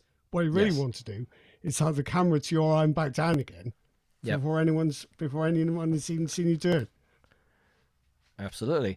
And okay, he's got another one here. Let me just bring that up here. And also, as a side note, focusing f2 is one thing, focusing at f8 is another. The latter just means that you get a higher success rate, right? That depends. I think that depends. I think that goes back to what we talked about the depth of field. Obviously, this relating to depth of field more than light in this particular case. And when you talk about success rate, and if you want, depending on how much you want to cover in your frame, that's in focus that you want to present. And if you want a lot of stuff in focus in the street, then you may want to have a small aperture, so you got more room to play with, so the subject can move in and out a little bit, even though your focus point may be a little bit off.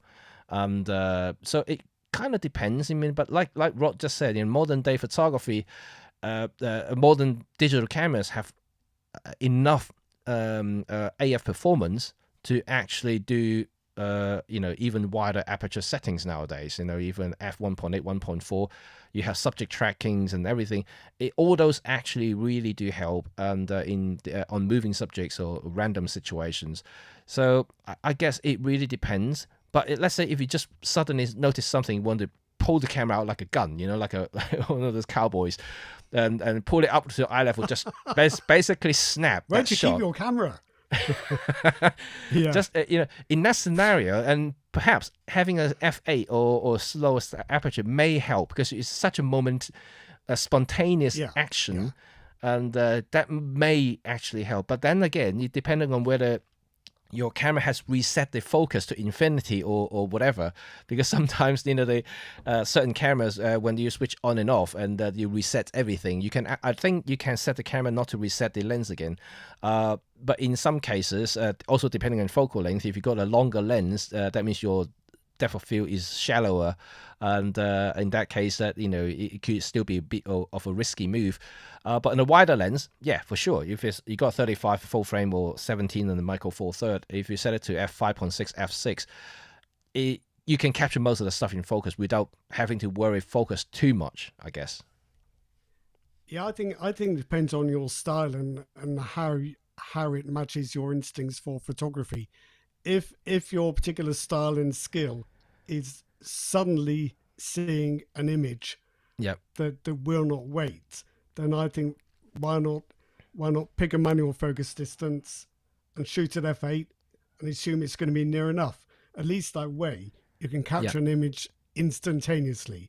Yep. If you like to be more considered and like a different look, then and you have got time to use autofocus or focus more carefully, Yep. then do that instead. I think it depends on your style, what you like, and how you see things and shoot things. Really, I don't Yep. think there's one rule. No, there's no rules there, and but I do have to emphasize that what we talked about earlier about older master using a small aperture setting for street photography. I think all of us should pay a lot more attention to how those past master has shot those street photography, because a lot of things to be learned there is how they utilize light, shapes, and shadow and contrast to create the frame. And obviously, story and moments is one thing, but you can see how they structure the frame, how they compose the photograph, is that they use a lot of the surrounding environment to create a visual interest and draw people's eyes, which is exactly what we are talking about here. Like sometimes not just about depth of field, the blurriness of the photograph, but it's the light. The light creates everything, the interest. Like in this particular shot here, obviously, it's not the right thing to do, to say, and because I use shallow depth of field here, but then you can see how the colors has popped because you choose the darker background here, and the subject is actually relatively bright. It's got the red coat and got the kind of the yellow jumper, and their faces are lit by the sun. But it's a big contrast here in terms of the luminous level between the background and the subject themselves. So it's a good separation kind of naturally. So with or without shallow depth of field, this photograph will still look pretty good. And so a similar thing in street photography, and look at all these old masters work, whether it's color, black and white. You can see how they really use those lines, those dark subjects and things to really pointing the interest to the subject that the photographer trying to focus on. And it's really, really kind of interesting that, because everything, if you look at the frame, everything's in focus because they shot at f8 or f11. But then again, you know exactly where you look in the frame, because that's how they structure the frame itself, and to draw the eyes towards the subject. So it's kind of fascinating to study those photographs, because they are just master of doing that. And I think a lot of photographers should really learn from those, and before they start playing with depth of field or trying to employ a lot of shallow depth of field photography. I know we're capable these days, but having to learn that will just give you the extra edge when it comes to it, and because it really helps your photography. I think the trouble with striving for technical perfection is you take your eye off everything else. Yep. A lot of classic photojournalistic photography, yep, it's not technically very good, but it's pictorially just on another level, for the very reasons you described. The composition, the timing, the shapes and the lighting. Sometimes the shots weren't particularly sharp, but that mattered less when all these other things just fell into place. Yeah, absolutely. I'll just give you another example here. This one I use an ultra wide. This is a 7 to 14 millimeters f2.8 shot at 7 and f. I believe it was f5.6. So it's a very deep depth of field shot, and you can actually see that everything's in focus, including the buildings in the further distance beyond the window. So I actually want this shot to look dramatic. So 7mm, obviously the focal length helps to accentuate everything, to distort the frame a little bit.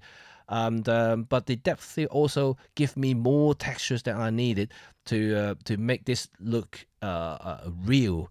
Because I mean, like, I don't know how people perceive how they see things with their eyes, but that we see everything with a lot of a lot of depth, in our eyes, and everything's actually in focus most of the time.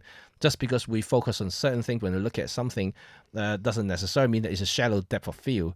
I think this is something that we become accustomed when we're now seeing how movie works and how modern shallow depth of field photography works.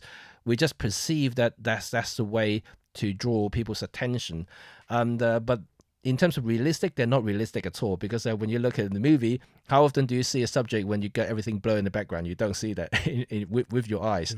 And so this is, I think a lot of people may have misunderstood that. That's an optical effect that's been created and been popularized in modern cinematography, and also obviously modern digital photography now. And if you look at a lot of the older photographs and everything in focus, that to me is definitely more real than having to employ subject separations and that kind of photography. It's like pointillism and impressionism, isn't it? It's an effect. It's not a representation of what the world looks like. It's just an impression of how the photographer feels about it and wants the audience to feel about it. But I think the human eye basically sees everything in f45 in constant real-time HDR. So the idea that the camera records faithfully what the eyes see, that doesn't happen, because the eyes and the brain are working in a completely different way. Yeah, absolutely. And again, there's another shot that I shot here. This is a shot with the MFT again. This is a 12mm f2 lens that I was shot with 2.8, I believe. So it wasn't exactly wide open or stop down. And there is a split. If I zoom it in a little bit, you can kind of tell a little bit of a blurriness, just basically surrounding Charlie here.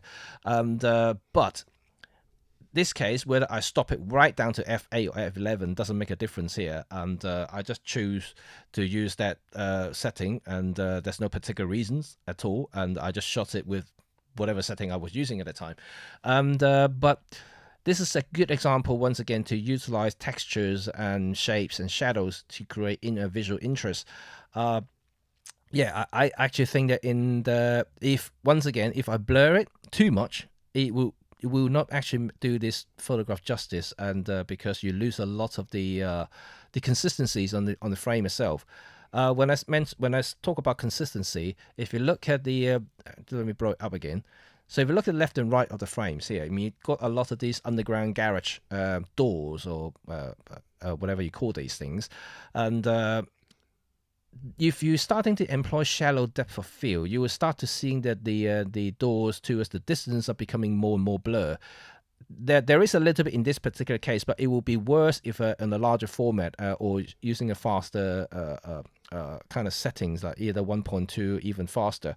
And the consistency means that the sharpness changes, and so in this case the perceived sharpness is still relatively consistent between the left and right, and it does create more textures and more, almost like a one plane feel here, so there's no depth here.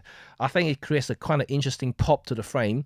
If you zoom it back out, you can see that she's almost like a montage being stuck on it, and so it's kind of cool. I mean, I think it's a cool effect. Once again, it's more like an optical illusion here, and more than anything else. But in fact, she's not stuck on it. She's actually standing there walking towards me, and I just shot took the shot low down, and in a relatively modest aperture 2.8, and I just took the shot like this. I think if I use a full frame system, and that will be a 24, and I'll probably stop down to 5.6, maybe 6.3 to achieve similar look in this particular case. And once again, I think that if I use shallow depth of field, I think the shot may look completely different, and I may not like it. Well, I suppose, I mean, you know what you had in mind when you took this picture, but it occurs to me that your photograph here is not simply your subject, but where your subject is. So if your subject was standing somewhere you thought was irrelevant or ugly, and you didn't want it there, you might use a very, very wide aperture on a very much longer focal length lens to get rid of the background. But it seems to me the background here is part of your subject. Yes. Well, so, I wouldn't say part of the subject. It's certainly part of what I want to present. Yes, I think that's probably what I meant. Yeah. Yeah. Yeah. It's part of the scene. Yes. Yes, part of the scene. That's right. Yeah, this is basically the same thing on here, and very, very similar idea, and but obviously very different photograph altogether. This is one plain field. There's no depth here, and so this shot, whether I shoot 1.4, 1.2, it makes no difference here, and I might as well stop right down. So this one I think was shot f6.3, and just to get more detail, more sharpness from all the all the cracks and pains and peeling from the distance, I mean from the surrounding, just to give more grit to the photograph. And yeah, I mean so shots like this is almost like a street photography in a way, and so whether because a lot of the street photography, let's say they photograph from almost like perpendicular to whatever they're photographing.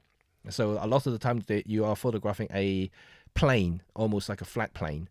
In that particular case, whether you shoot at 1.4, 1.2, or f8 makes not much difference there, because you may see a little bit of depth of field there. Let's say if there is a parking pole there, which is right here, there's one here in the frame, you may see that being blurred out, and but I would rather shoot a much smaller aperture in this particular case, just to give a little bit more edge to the details of the photograph, and because she's already my subject, she's already popped in the frame by having the bright red jacket, and the surrounding becoming a complement to the to her, rather than stealing her attention, stealing the attention away from her.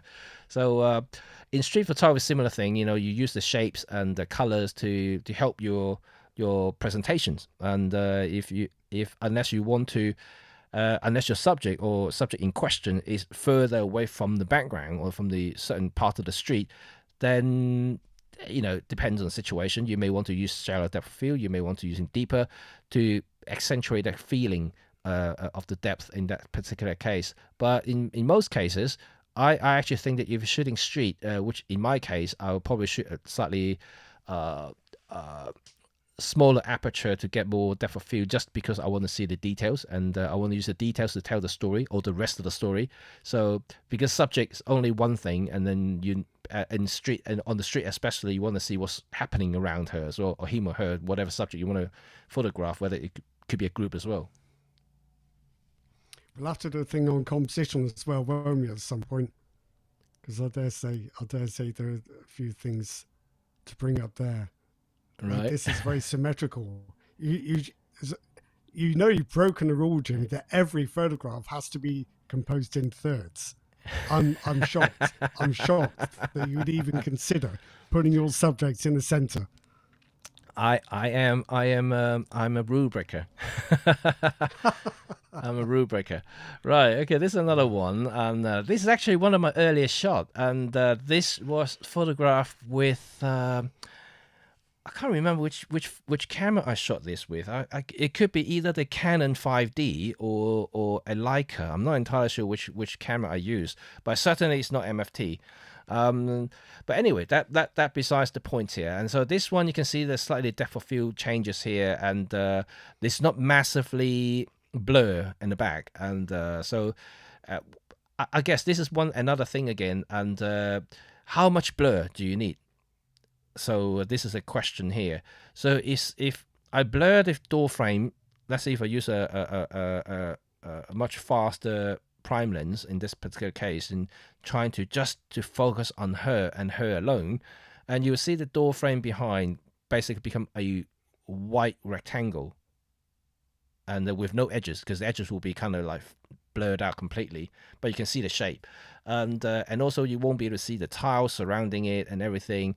In that case, is that a good photograph? It could be, and but I think it certainly would look more interesting to actually see the door there, see some of the tiles, and even though they're not completely sharp, and it just give the overall photograph more textures to kind of feel something.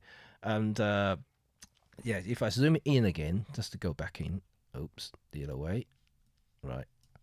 So like, yeah, it is blur, but just not too blur that you can't make out the tiles and the door frame. Yeah, I guess that if it's too blur, I mean, obviously, like everyone will have their own opinions and different interpretations.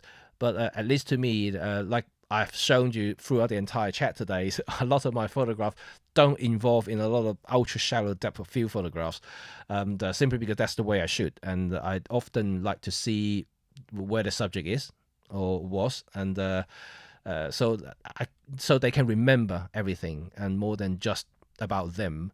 Especially in weddings, and they pay a lot of money. Don't forget that they pay a lot of money to be in that venue. If you want to blur everything out, they would not be very happy, I'm sure. That is quite true. We should do a fun thing sometime, Jimmy, and do a little quiz for the audience, saying, "Can you guess the format?"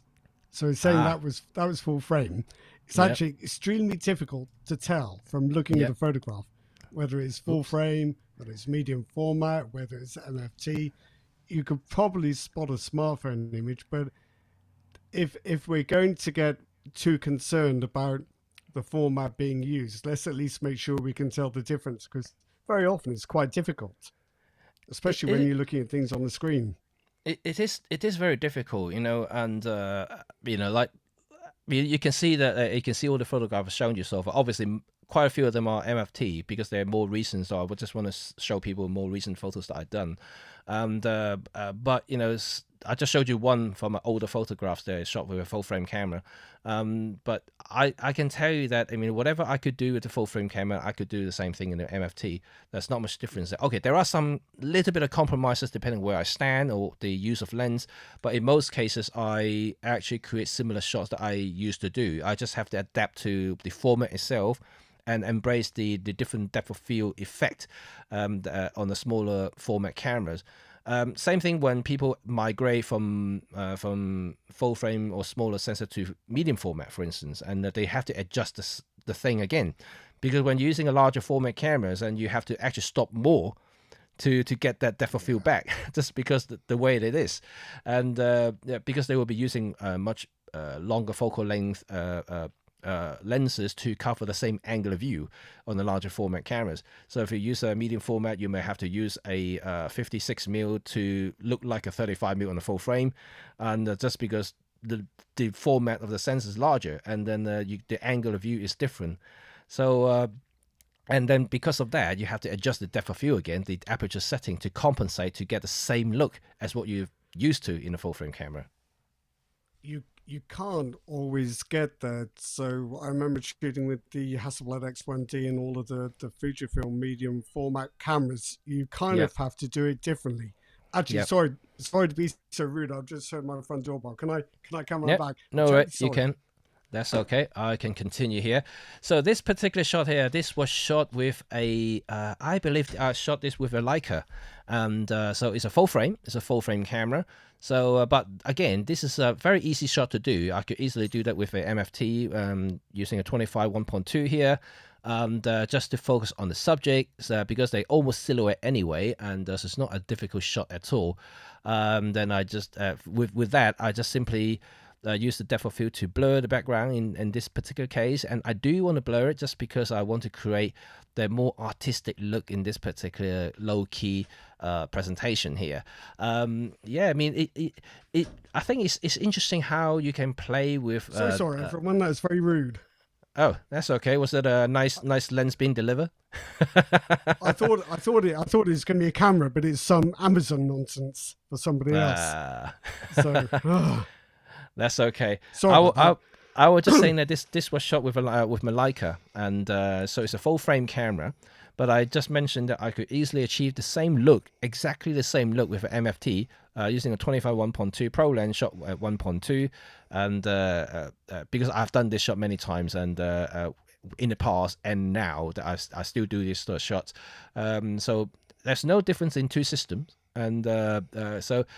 I guess, you know, a lot of people always say, oh, you can't really achieve the same thing when you go smaller or bigger, for that matter. And so I can always just say to people, like, look, you just have to adapt. You just have to get used to the system and understand exactly how depth of field can affect your photography, then you adjust yourself in terms of playing with distance between yourself, subject, and the background, and you can always get similar kind of presentations at the end. And frankly, I haven't noticed much differences between systems. I mean, I have obviously I used Canon full frame for many years. Then I did try APS-C for a little bit before I switched to MFT. So like, I was trialing out different things, making sure that I could make use of the system fully before I commit. Again, I'm not trying to sell MFT here, but I'm just trying to say to people or photographers that you can actually achieve anything in photography regardless of what format and what gear you have. And even if you don't have a fast lens, that's another point, you know. And you can get this shot even you've got like a kit lens, a 3.5 kit lens. You know, you just have to play with the distance a little bit more to do that. Obviously, there are some technical limitations there, but the fact is, you can actually get something that is not ultra expensive. You can get something, but you can achieve something quite artistic and quite presentable if you know how to work with the light, work with the distances, and the actual depth of field in, itself. So yeah, hopefully it's something that to learn, and because I learned it the hard way because I never really studied photography. It's all self-taught. So like, I learned through the years, and believe me or not, I made enough kind of mistakes to get where I am at the moment. So this one shot, it was shot with I think it's a full frame.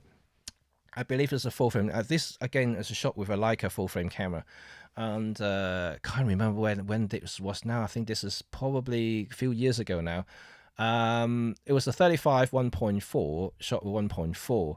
So this is, again, let's just zoom it in a little bit.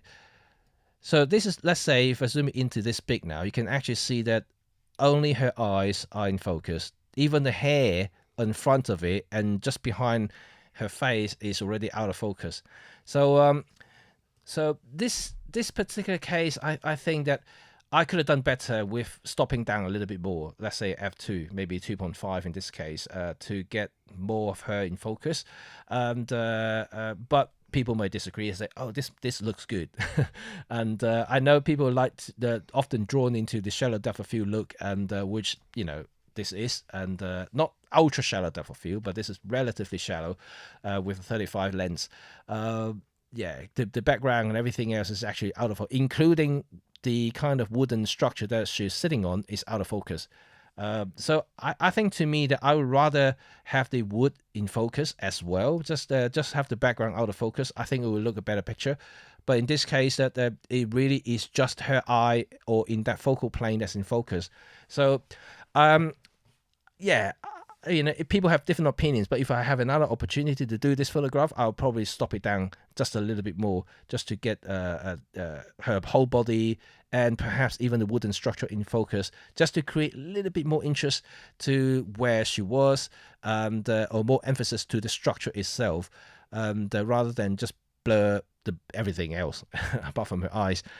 Yeah, so this is something to remember, and shooting wide open isn't everything, and especially in portraiture, you can't always rely on shallow depth of field to tell people that you're photographing a portrait.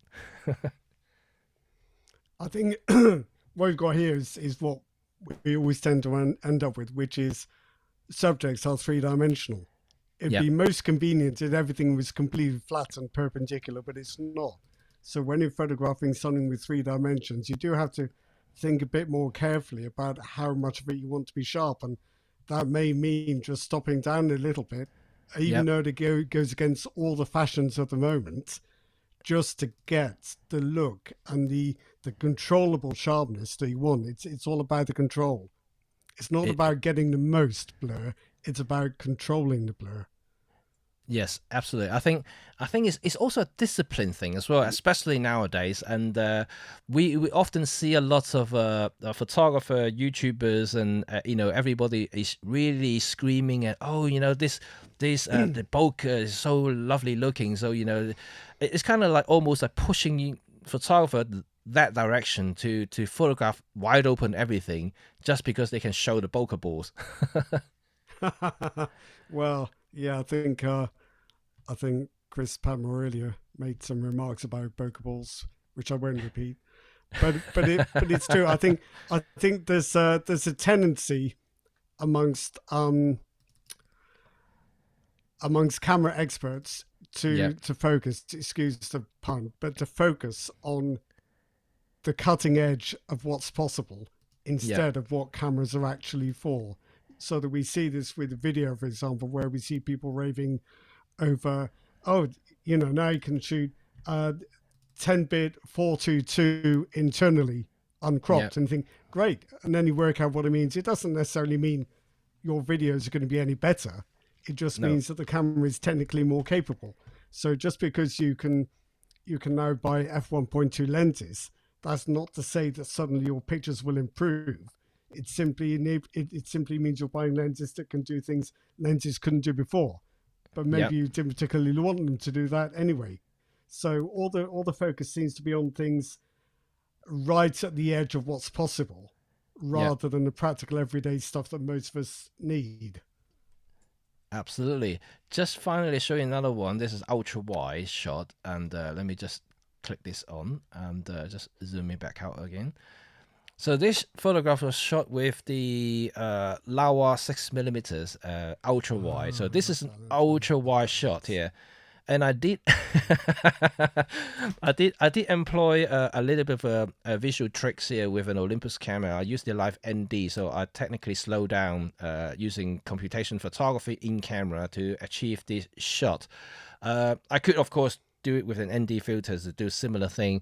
And but one of the good thing about having a live ND is that I can still maintain a little bit of a shutter speed and also hand holding because of the stabilization to do this type of photography. But this shot is everything in focus, and I had to because of the ND effects I need to employ, and the camera would always ask me to use smaller aperture setting to slow it down. And so I was shot f11, I think, this particular shot. With a 6mm already, so you can imagine the depth of field that basically everything is in focus in this particular case. But it works in this scenarios, and the blurriness from the in the frame is all created by slow shutter speed, so it's not something to do with depth of field at all. So again, it's another kind of creative way to make your frame to work, is even when you have a lot of depth of field going, and is to use movement to create the subject separations in this case. So in photography, one particular fun thing about photography is that there are so many different ways you can create an interesting looking photograph. And whether it's portrait, whether it's street photography, whether it's landscape, whether it's macro, it doesn't really matter. I mean, there's so many ways to create something that looks fantastic and interesting. And all you really need to know is to work your light, because the light is everything in photography. And knowing your light is always your first and foremost, the most important things that every photographer should be focused on. Without light, you will be basically seeing the dark thing in front of you, and there's nothing there. You can't create a photograph at all. I mean, you can shoot 1 million ISO to push it out, but your photograph is not going to look nice. Sure. And I think John is funny here. John has just got a comment here. Bokeh has become quite stylish of late. I wonder if it's a fad or bad, and then like other fads, and then will fade at some point. I think it will. I think it's I think in photography, people think if something's difficult, it must be important. I think it'll fade. I think it might fade. It'll become part of the repertoire, and people will use it when they want to, and ignore it when they don't. But when I started in photography, everyone was obsessed with getting as much depth of field as possible. Yes. It's quite the opposite. And the idea of shooting wide open, it'd be anathema to most people. They'd say, why would you do it? It looks awful. Yeah, I mean, everything sharp. And quite frankly, I think a lot of photographers, as they grow, they will slowly realize that. And like I once was, and I remember back even in the film days, and when I only had a kit lens, and whether it's a 3.5 kit lens or what, and suddenly I got a prime lens. I got a 1.4, and I thought, oh my god, look at that. The separations there, look at that depth of field. Suddenly I shot a whole roll just with 1.4, and then it just kind of because it's novel, it's just kind of new. It's alien to me. It just looks different, and like any photographer, when you see something different, it just kind of interests you in a way, and it's just captivating to see that effect. But then over time, when you shoot more rolls, it's like, they're starting to look the same again. Well, I think it is a bit of a fashion thing, isn't it? If everyone can do it, nobody wants it. No, I think that's what it comes down to. It's like supply and demand. Yeah. I don't know. I think it can work. It can work the other way. I quite like going out shooting with my phone because it's like a kind of freedom, because then you can say, oh, at last, I don't have to worry about depth of field and focusing, and I can look at shapes and composition and light. Yes. So it's kind of a freedom not having to think about it. Right. And this just want to show you a couple of more shots here. I'm just digging through my library at the moment, and so. Like I said before, a lot of these ultra-fast lenses, they were made to absorb light.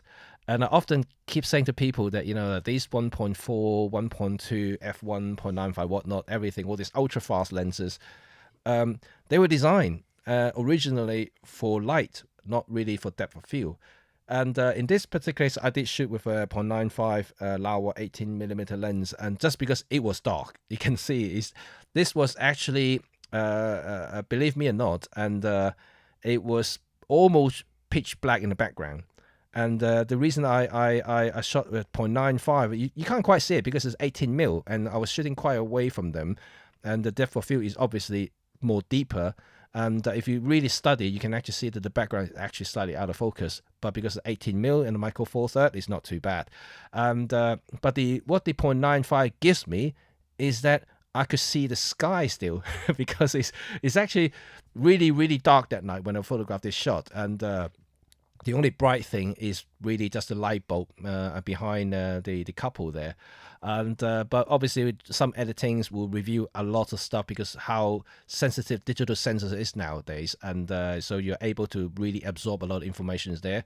Obviously there are some shadow crushings in the far distance there in the dark area, but because I'm not revealing them at all, so like I'm not too bothered about that. I mean, I can just let it sit like dark, basically. It's just a patch of dark subjects behind, but it just creates some sort of layering behind the trees itself, which is more than sufficient to create its frame.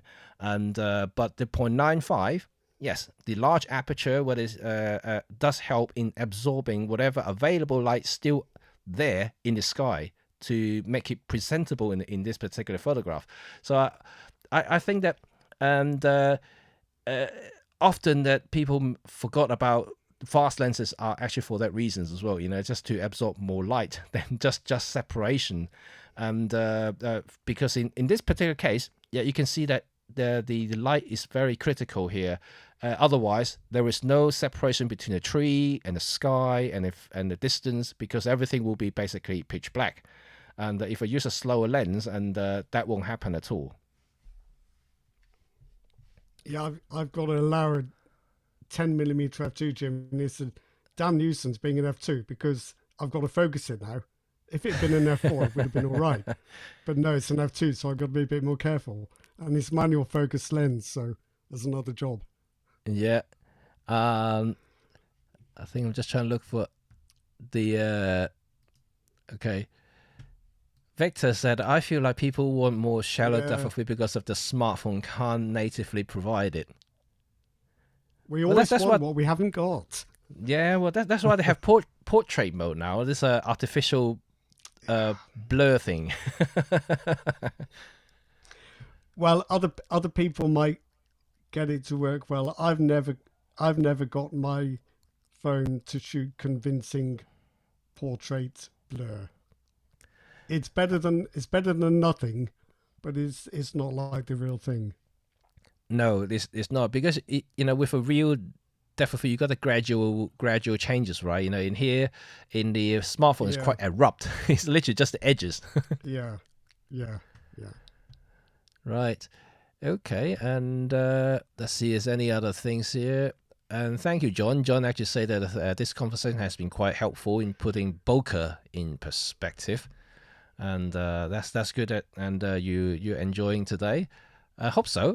That people would learn more about depth of field, and then also the usefulness of it, or the opposite, because a lot of people think that you gotta have if you got 1.4 lens, let's shoot everything 1.4 because they're designed to shoot 1.4. And no, that is not the case. I have a 1.2 pro lenses, but doesn't mean that I always shoot a 1.2. Sometimes you can see what I've shown you so far. Sometimes I stop down the lens to 2.8, f5, 5.6, depending on situations. And there's no right or wrong answers here. It really depending on what you're shooting, and what environment you're in, and whether you do need the shallow depth of field to accentuate certain parts or certain subject within the frame or not. Because ultimately, I can't make the decision for you because I don't know what you're shooting, and only you know. Or when you look back in the photograph that you process, then you realize, oh, maybe I should have done this and should have done that. Just like the one that I showed you earlier. Oh, if I have another chance to do it, I will stop it down to 2.8 to do it rather than shoot at 1.4. Same thing, like I learned it the hard way, like I always say, and so when I go and photograph my client, for instance, I often basically just go ahead and employ a more safety kind of a setting that I always do, and rather than experiment, because obviously as a professional it's slightly different than someone who's not working in a job, and I have to deliver those photographs. So in this particular case, in a wedding, for instance, and I would have to make sure that I employ whatever I've learned. I'm trying not to be too adventurous to get something that may not work, and because I need the delivery. But every so often, depending on situations, and I may have some times to do some experimentations with my clients in weddings, even because I used to have a client consultation before the wedding days, and I did actually mention to them that if I have time, can I do something crazy? That's all I always tell them, and sometimes they will say, yeah, fine, you can do whatever you want, and then I would just basically play with light painting, do other things, and do other crazy composition, just to be more creative, and also experiment new ways of shooting. But majority of the cases, I always have certain boxes to tick, and I just make sure that in wedding photography or other commercial jobs that I do, I often make sure that I cover everything that I need to deliver first before I start being a little bit adventurous.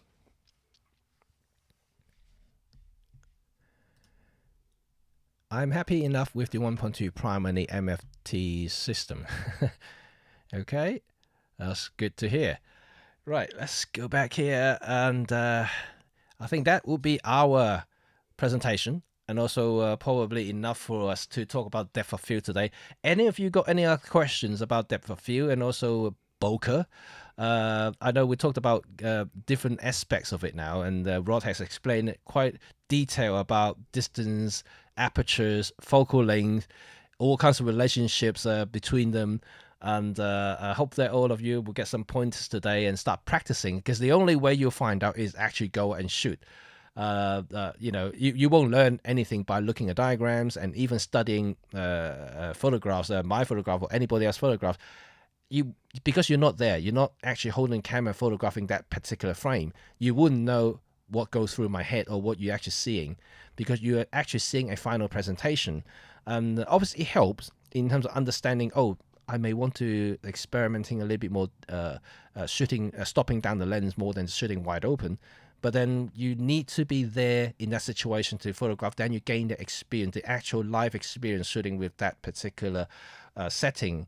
And without that, and when it comes to it, you probably, I've seen a lot of photographers do that, especially new photographers. They panic. They say, "Oh, no, I need to set this. I need to set."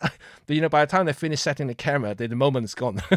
So like it's a matter of really kind of perfecting your knowledge and your skill sets to basically start accumulating a book in your head, and in different situations and what sort of setting you should be employing. And then you set up the camera for that particular shot before you do that shot, and that way you won't miss any moment, whether it's going to be on the street, whether it's going to be an event, whether it's going to be a portrait. And don't think portrait is easy.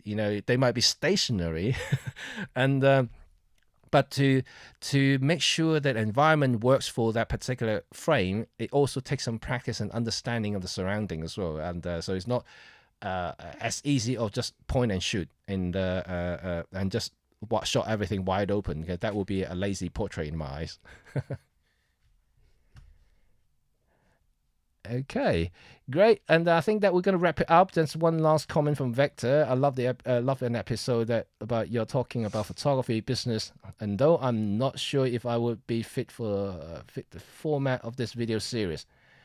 Well, we never really fix ourselves though, right, Rod? And about what kind of topics that we're going to cover. And you can see that we vary quite big so far. I think in terms of the photography business, we're in very different, well, our opinions coincide on a great deal of stuff, but we are in very different territories. Jimmy's a pro photographer, I'm a journalist. So, well, while our opinions might meet in the middle, what we actually do for a living is probably quite different. But I mean, I guess it could be interesting. Well, it depends, yeah, and if any of you want to hear the business side of it, and we can certainly talk a little bit about it. And it may be a bit boring for some because not all of you are starting photography business or trying to make money from photography. But I think between Rod and I, we can cover quite a wide range of different things, whether it's going to be a portrait business or wedding business or sports. I think we kind of. Because most photography businesses actually are very similar in a way how they operate, and like you have to have a portfolio, you have to, in terms of delivery and all kinds of things, and certainly there will be some overlaps somewhere or transferable skill sets between them. So we can definitely talk about them, and if you want to be more specific, you can actually leave a comments in today's chat, and we can certainly look at those and make sure that we cover it at some point. I think that will be quite interesting to see. And Stefan actually just say, well, business is so subjective. It is subjective. It is subjective. I would, off the topic of business, I would love to do something on black and white and composition if anyone is interested in that. I like that. So maybe at some point, yeah. Well, we definitely want to come. We probably approach those from two different directions, I think. Yeah, I think composition is good. Work is, yeah, and I think it's a complex topic, and I get quite hot under the collar about all the rules we're supposed to follow. I think the world is not quite that simple, but maybe that's something we could explore one day. Well, I already you can already see that I'm a rule breaker there. I don't actually have any. Yeah, I saw what you did with the rule of thirds, Jimmy. You just tore it up like it didn't matter. I'm shocked. No, I guess that's what one makes one photographer stand out from the other. I guess, and I do follow rule of third quite a bit actually. If you study closer, and you can actually see where the eyes are, the way I place the subject's faces. They actually do use a rule of third quite a bit, but occasionally, I would do a little bit more extreme, just like what Jay did with the empty space. Remember that cloud and the horses at the bottom. He framed it so tight, it's almost like there's 90% sky and only 10% at the bottom. That's the horses. Made me edgy, that composition. But it's an important topic, isn't it? Because what somebody finds inspiring, other people can find quite uncomfortable. Like this idea that if you have your portrait subject off to one side of the frame, they must be looking into the emptier side of the frame. Which I think is fine, except that if you want to make something look more edgy, you have them looking the wrong way. So I think very often breaking rules is much more interesting than following them. But anyway, I've started another talk. We'll have to stop. We have to stop indeed. So thank you guys for joining once again, and it's been fascinating to talk about depth of field and bokeh. And I can see already some people populating in the chat rooms here. Ger actually do suggest doing a black and white composition. Very interesting topic. That's good. So someone's supporting you, Rod. And Vector also say that composition and color versus black and white also be a good topic. Yeah, we can talk about color versus black and white. We can kind of talk a little bit about that, show some examples and the differences and what good for the others. I guess those are really subjective as well, because obviously depending on the persons and how they perceive in the photography, creations, and some may prefer black and white for a certain shot.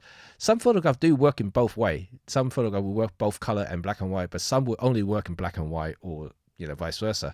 So it's going to be interesting. I think that we can make it a topic, and I think so. We can do something. So thanks again for joining. And like I said, if any of you have any specific requirements that you would like to talk about, and please do remember to drop a line and in the comment section below, and we can certainly look at it and study it, and hopefully we can create something interesting for the next chat. But in the meantime, I guess everybody stay well and keep shooting. That's the main thing, right? And Rod, I think we all don't shoot enough these days. We should get out and use our lenses more, and just to get out and photograph something. And that is the only way to improve let's forget about improvement. That's the only chance you can capture something nice, because without getting out there, without actually using a camera, you're never going to capture anything. So just go out there and shoot, and hopefully we'll see some of your photographs in the future. That's something we would like to see, right, Rod? Yeah, of course. Okay, great. So I'm going to wrap up here now, and until next time, and we shall speak to you all. Remember, it will be similar time next week. It will be next Wednesday at 3 p.m. And this live chat will be available to stream after I end it today, and also apparently in the US. So whoever's listening from the US, this will be available as a podcast, and I already listed these live stream as podcasts. So if you guys want to listen to it without looking at any of our ugly faces, and you're very welcome to just listening. Okay, and so for other people, and you just have to endure our faces, unfortunately, and just listen to us and watch us at the same time. So until next time, I will see you all very soon. Thanks a lot, Rod, for coming in, and I'll speak to you all, everybody, next week. Bye for now.